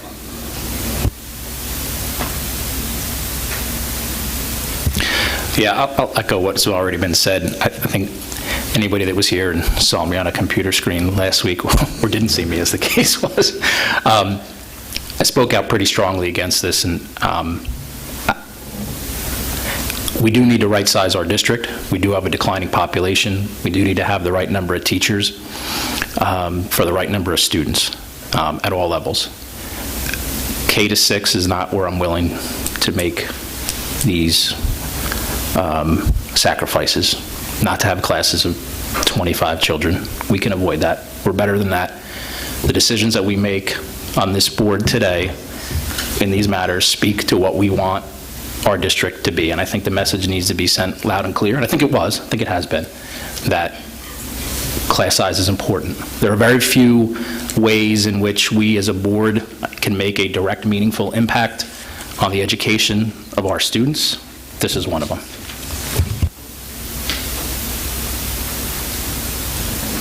Seeing no further comment, then, can I have a vote? All those in favor of approving the recommendation as amended? The motion carries 9-0. Can I have a motion to approve the elimination of the confidential exempt position of system administrator effective May 23rd, 2018? Ms. Drummond, can I have a second? Ms. Reese, any comments? All those in favor? Motion carries 9-0.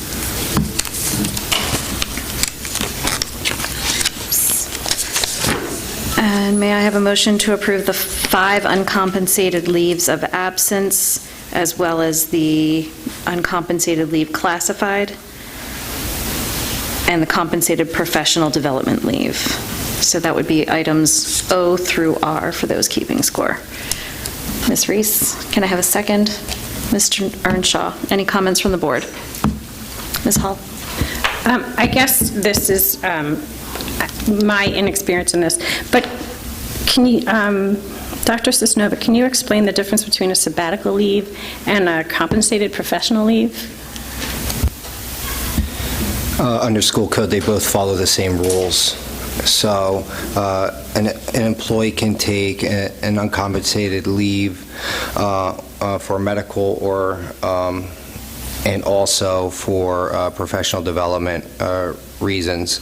And so the uncompensated leave here for Christina is under for her student teaching. I'm sorry, I asked the question wrong. I'm sorry, I'm confused between sabbatical leave and compensated professional development leave. Q&R. My Q&R. Q&R. The two Q&R, I'm just making clarifying. I know, Q&R, yes. Yeah. I don't know what this stands for.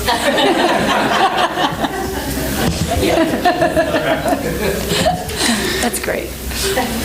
So again, you're able from a school code standpoint to take a sabbatical leave for medical reasons, and then you would owe the time back as well. You could also take leave for professional development reasons. In this instance, I'm not sure what the specific professional development was, but under school code, she is afforded to take up to a semester or full year of that if she has so many years of service, very similar to that of a sabbatical.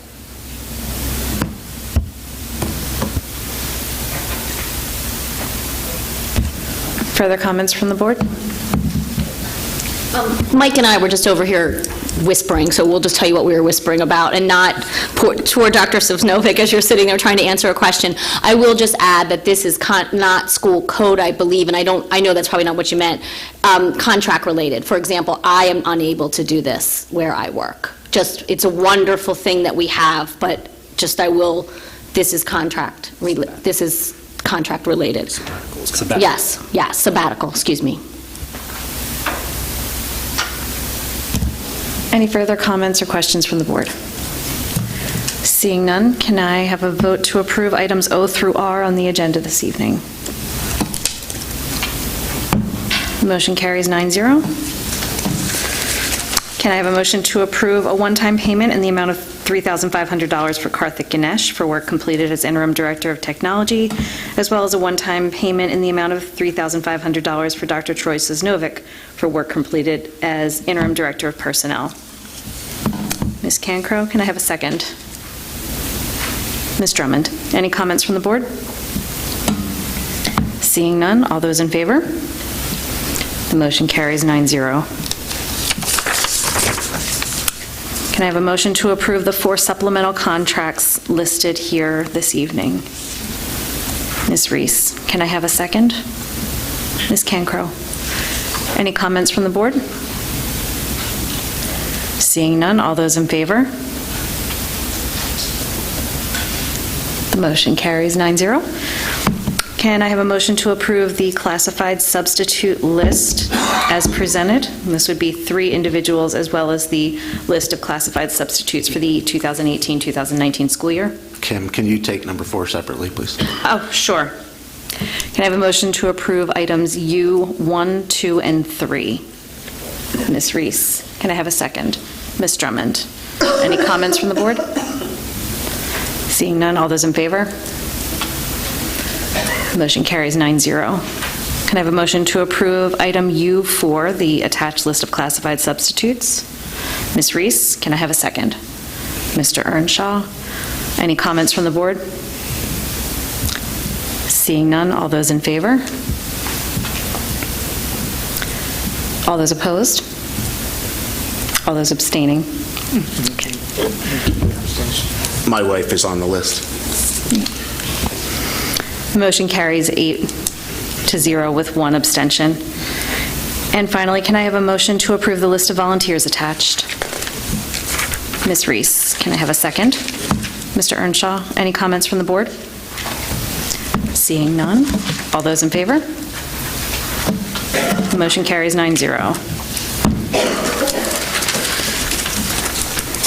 Moving on to curriculum and programs, Dr. Katona.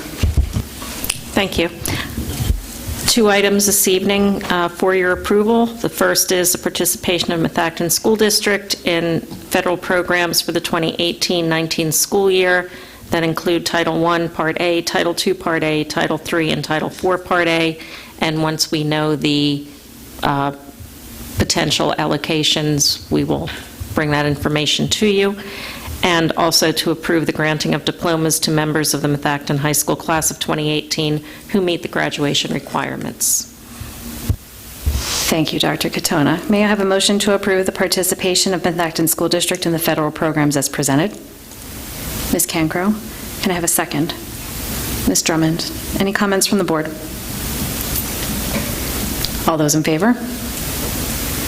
The motion carries 9-0. And now a fun one. Can I have a motion to approve the granting of diplomas to members of the Methacton High School class of 2018 who meet the graduation requirements? Ms. Drummond, can I have a second? Mr. Earnshaw? I'm watching these two. Are there any comments from the board on this item? All right, all those in favor?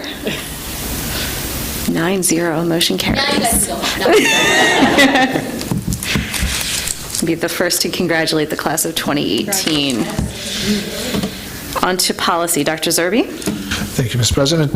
This evening, you have 4 policies listed for first reading, but for your vote this evening, under 12B, you have 9 policies listed for second reading. That's Policy 006, Meetings, Policy 141, School-Related Organizations, Policy 203, Communicable Diseases, Policy 216.1, Supplemental Discipline Records, 221, Dress and Grooming, 247, Hazing, 301, Creating a Position, 308, Employment Contract, and 903, Public Participation.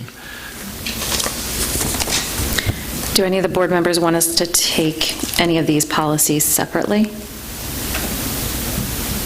Okay. Can I have a motion to approve these 9 items, or 9 policies that are listed for second reading here this evening? Ms. Hull, and can I have a second? Ms. Drummond, all those in favor? The motion carries 9-0. Gifts and donations, Dr. Zerbe. Thank you. Under gifts and donations, we've accepted gifts of a Travel Light cello case, a full-size cello from Patricia Shuey to be used at the Arcola Mini School, value $240. Accept a gift of Bundy flute from Tracy Bugash, should be used for students at Skyview, value $65. Accept a gift of cleats from the Eagles to be used for football for the high school, value of $10,000. Accept a gift of $1,200 from the Methacton Education Foundation to fulfillment of a grant to the Methacton High School teams for the national competition. The foundation continues to always be on this list, and isn't that awesome? Mr. Beam? It is. Thank you for all your work. Accept a gift of $47.75 from the Methacton Education Foundation to be used for fulfillment of a grant at Woodland Elementary School. And then under trips, we have approved the Methacton High School Marching Band to attend the Liberty Marching Band Experience in Memphis, Tennessee. Approximate cost of the district approximately $6,000 to include rental truck and driver cost. And the second trip is approved a trip for Methacton High School teams to attend a TSA national competition in Atlanta. Cost to the district is none.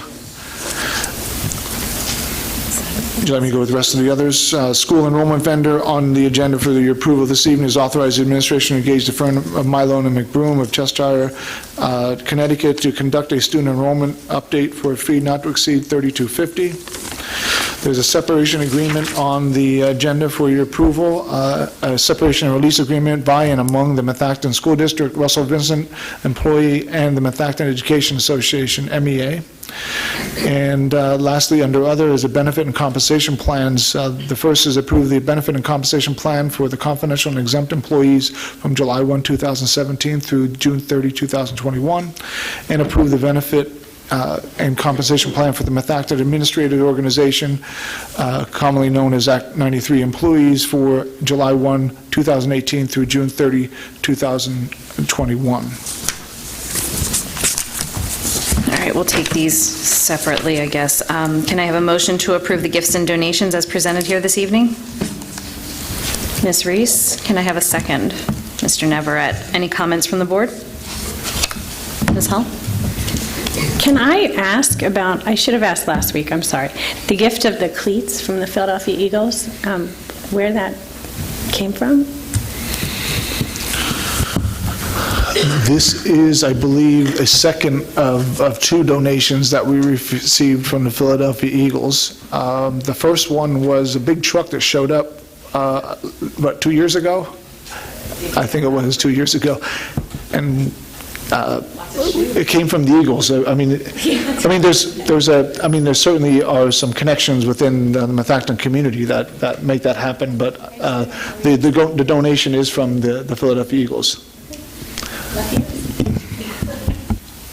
I think it's because we have the same colors personally, but that's just a hunch. Any other comments from the board? Mr. Navarette? Yeah, just a note that, excuse me, items 13A1 and 2, these are music instruments and cases that are being donated by our music teachers. So $305 that our teachers are donating out of their own pockets for, I don't know what the purposes are, but this is the kind of thing that when we look at a budget and budgetary reserves and all these different things, we've got teachers reaching into their own pocket day after day, week after week, to fund things for our students. And these are $300 we probably could have put in the budget. Thanks. Any other comments from the board? Seeing none, can I have a vote? All those in favor of approving the gifts and donations as stated? The motion carries 9-0.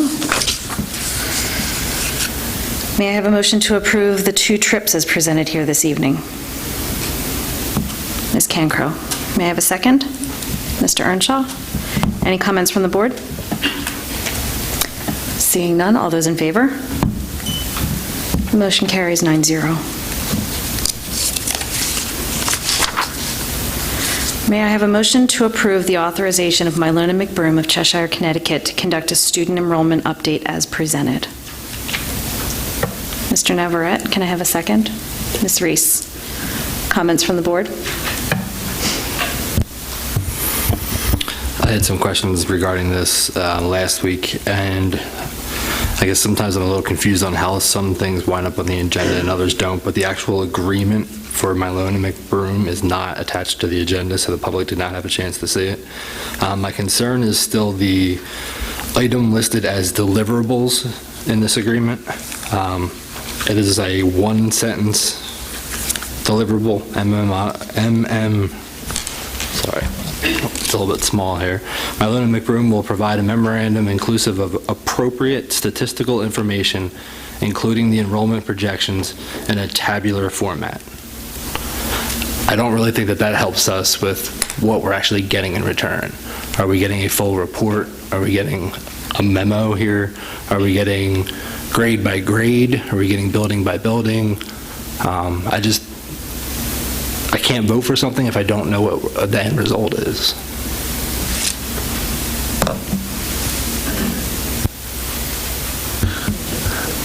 In the agreement, there is a lot less clarity than we would normally expect. So, I mean, if there are some questions from the board based on Mr. Ryan's comments, I can take those items. I can also check back with the chair of our property committee, and we can ask them to spell out, the specifics that will better clarify and inform the board as part of the decision-making process. If you care for me to do that, I can do that. Otherwise, Yes, I would agree, considering the amount of time that has been spent discussing enrollment projections over the last 2.5 years, and even prior to that. We've run into issues in the past with not being specific enough in what our deliverables are, and we seem to run into a case of hindsight being 20/20 more often than not around this issue. So given that we are seeing this now, that this is a possible gray area in this, what we're going to be getting as a deliverable, I think it's a good idea to take the direction that Mr. Ryan is presenting here and get some more specificity around what the deliverables are. So I'll read directly from the proposal that they gave us. And it says that, building off the enrollment projections developed in November 2016, MMI will update the enrollment current to October 1, 2017, in order to develop updated enrollment projections. They will conduct a limited review of economic and housing conditions to see if any adjustments to the assumptions and conditions driving the 2016 projects are warranted. Additionally, the projection update will identify any large-scale residential development that may impact future enrollment at Methacton schools. MMI will generate district-wide and school facility-specific enrollment projections disaggregated by grade. These projections will forecast the overall student population for a 10-year planning horizon. I think that's very specific. And just because this is history with a different firm, but again, we went and we asked for, I can read, it's right above the deliverable part, I see what you're saying here, where we went and we asked Fidivia for a report, and they gave us a report, and then we decided that we need that in Excel, so can we come back and can we get that in Excel? And then they charged us more money for it. So my point here is that I understand exactly what they're saying. I would just like to know what the deliverable format will be, and is it a usable format that can be easily understood, or are they going to come back and ask us and say, hey, this isn't exactly what we were looking for, here it is? I mean, I support what you're saying. I'm not disagreeing with the need for specificity, but we also have the entire document that they gave us last time, where they provided that data in a tabular format. I mean, whether we have to copy and paste it into Excel ourselves or not, I don't know. We paid for it last time. So here's my suggestion. If we can clarify, I'm okay voting on this as it is, but if we just want to clarify that is there a specific format that you want it in that we should go back to? Should we specify that we get an Excel document in addition to a PDF file? I would prefer however it made its way through property in terms of what you're looking for.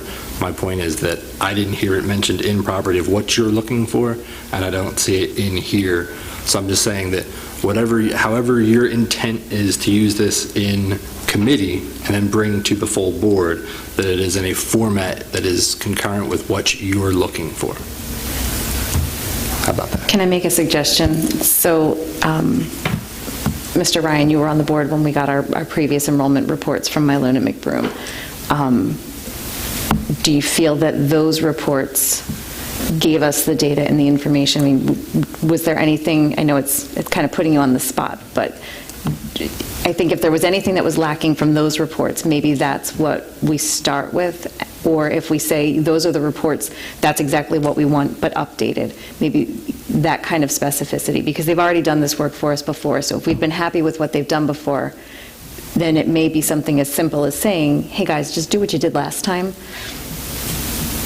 Yes, and I think that's fine. But we need it spelled out in this agreement. Exactly. Yeah. Like I said, I'm equating two separate instances. I have no problems with the work that Mylona McBroom did. I'm just saying that we've gone down this road before. The two things which I think are most important is that the boundary lines have changed, and I do think it's going to be very important to have these in, I would prefer just a single preference, but an Excel-type format where we can see, we're talking about class size, we know where these developments are going in, they're going to be lumped in specific schools' boundaries. I think it's going to be very helpful to be able to see this in not a narrative, but in a form that we're used to seeing. So.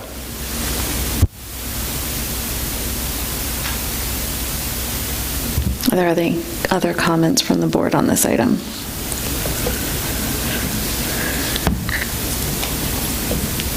So at this point, I guess we'll take a vote. All those in favor of approving to authorize Mylona McBroom to conduct a student enrollment update as presented? 2, 3. 5. All those opposed? 4. The motion carries 5 to 4. Do I need to record who the noes were? You just mentioned who voted no. Okay, the no votes were Ms. Drummond, myself, Mr. Ryan, and Mr. Winters.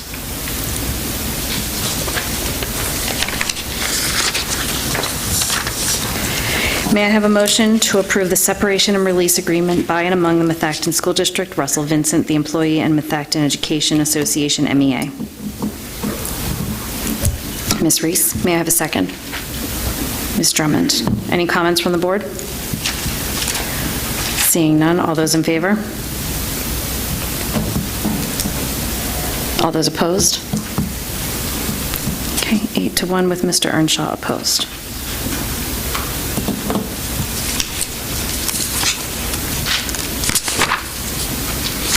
May I have a motion to approve the benefit and compensation plans for the confidential and exempt employees and the Methacton Administrators Organization as presented here this evening? Mr. Winters, can I have a second? Ms. Reese, comments from the board? I have a question about the calculation in the confidential exempt summary. It says that the plan equates to an $80,020 or 12.65% net cost increase over the 4-year term, averaging 4.22% per year. I think it should be 3.16% per year if you divide the 12.65 by 4 and not 3.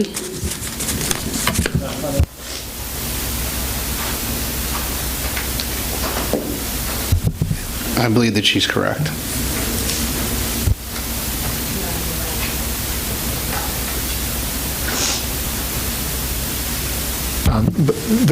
So that's been corrected, but that's not part of the motion, so there's no need to amend the motion, but it's important, it's an important fact to know. Thank you for clarifying. Thank you for catching that, Liz. Any further comments from the board on these items? There was a comment at the courtesy of floor related to unused sick time. I realize that it is not in all contracts, but it is in similar contracts in the area. It is also similar to some of the paid sick time is also in the existing contracts in the other bargaining units. Any other comments from the board? Seeing none, all those in favor of the motions as presented?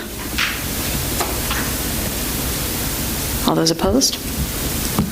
The motion carries 8 to 1 with Mr. Earnshaw opposed. Dates for board members' calendars. We have the meeting this evening and upcoming committee meetings, high school graduation, and then important note for the work session in June on the 19th for the final budget adoption. Okay. Any old business? And new business? Yes, under new business, the motion shall read, approve settlement agreement for student 530480478. Can I have a motion to approve the student agreement? Ms. Reese, can I have a second? Ms. Drummond? Any comments from the board on this item? Okay, all those in favor? Opposed? Okay, the motion carries 8 to 1 with Mr. Earnshaw opposed. And this time, we will take, I'm sorry, go ahead. That's okay. I just want to add something under new business, just to add to Paul's earlier comments on legislative matters that he discussed from the MCIU. So one of the other bills that's in the going through the state legislature right now is SB 1078, which is to add security matters to the very limited list of exceptions that can be discussed in executive session. It passed through the Pennsylvania Senate 100 to 1, and now well, not 100 to 1, but unanimously, and now sits within the State Government Committee. So I spoke to Matt Bradford, who's our local rep, and is also the Democratic chair of that committee. They're back in session today Their staffers are working on this now to push this through and get this out, because I think it's something that's important for all the districts across the state. Other legislation has been passed in this same regard in other states that allows us to take a very frank, honest, and open look and have discussions about security in a, quote, secure environment. So more to come as we know more. Thank you for that update, Ralph. Anyone else for new business? Okay, now we'll move on to courtesy of the floor.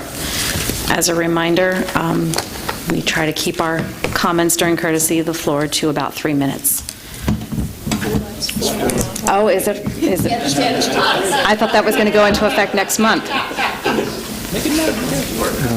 You just approved it. Okay, then it does, that's a good point. We approved it tonight, so it does go into effect now. You get 4 minutes. Use them wisely. Comments for courtesy of the floor? Mr. Bickelman.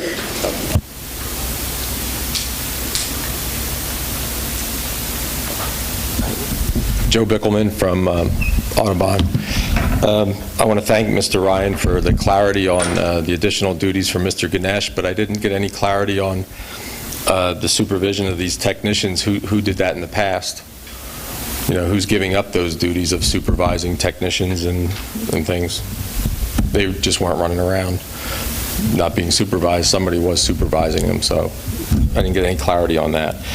But I do want to pick up from where I left off last time. I want to commend Mr. Bricker for his job that he's doing learning school business, his attention to detail. He sits there with his computer, not like Mr. Whiteleather where you couldn't get an answer. He has the answers at his fingertips. He's done a great job on the budget and learning the school accounting manual and where things belong, and he has a big job straightening things out here in the district.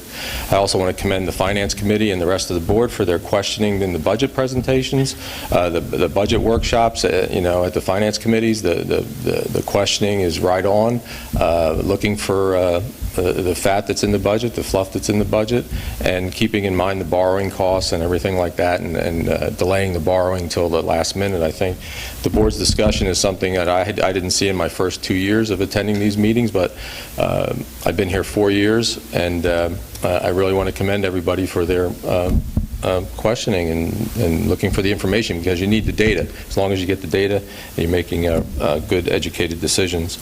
And Mrs. Larsenes, it's nice to see you recognizing who makes the motion and who makes the second, because I don't know, did you just start that tonight? Because I was looking for that for 4 years. I mean, people are just, you know, nobody knows, and the board secretary is somewhere watching a video somewhere and assigning somebody to something, but it's nice to see you do that. You know, that's really good. The other thing I have is just to let the board know that in the newspaper this morning, and I dialed it up here in this real small print, Montgomery County sold bonds of $43.97 million. It was in the newspaper this morning. They had 11 bidders.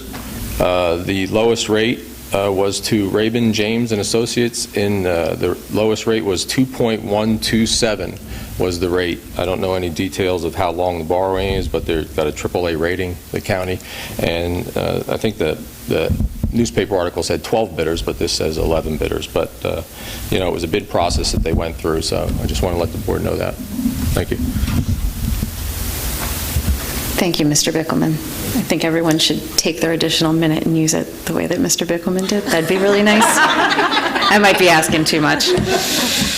Anyone else for courtesy of the floor? 33% more time. Dr. Malik.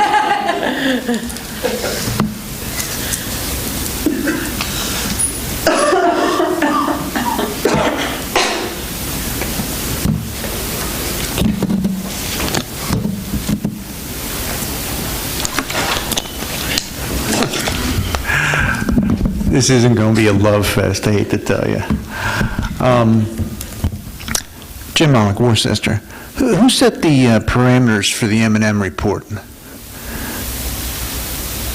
Who told M&M what to do with their report? Can you tell me? Did we tell them what to do? Or did they tell us what they were going to do? Does anybody know?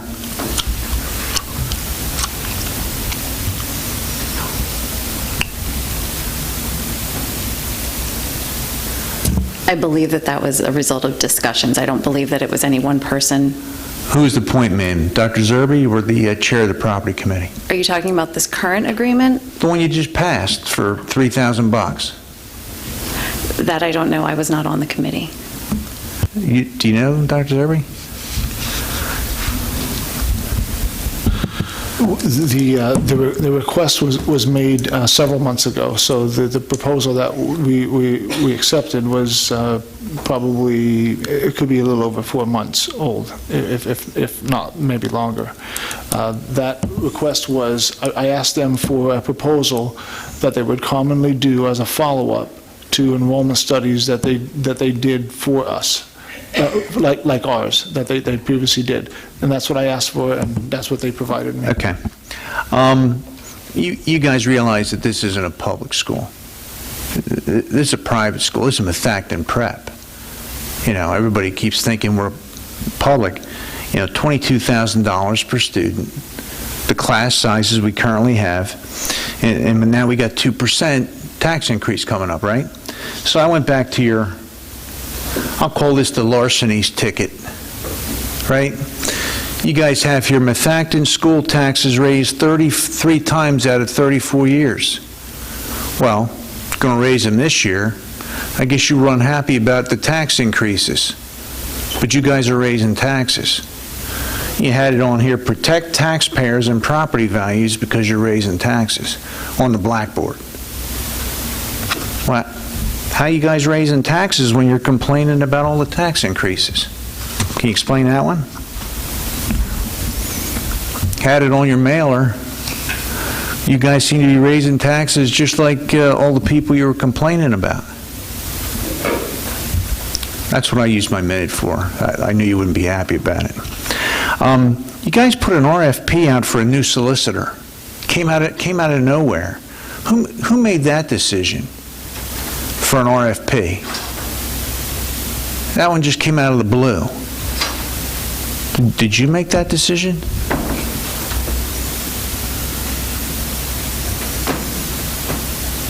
How'd that one get made? Wasn't discussed out here. Did that get discussed in the back room? How'd that one get made? Executive session? Because I checked, there are no executive sessions, right? How does that decision get made? Can you tell me?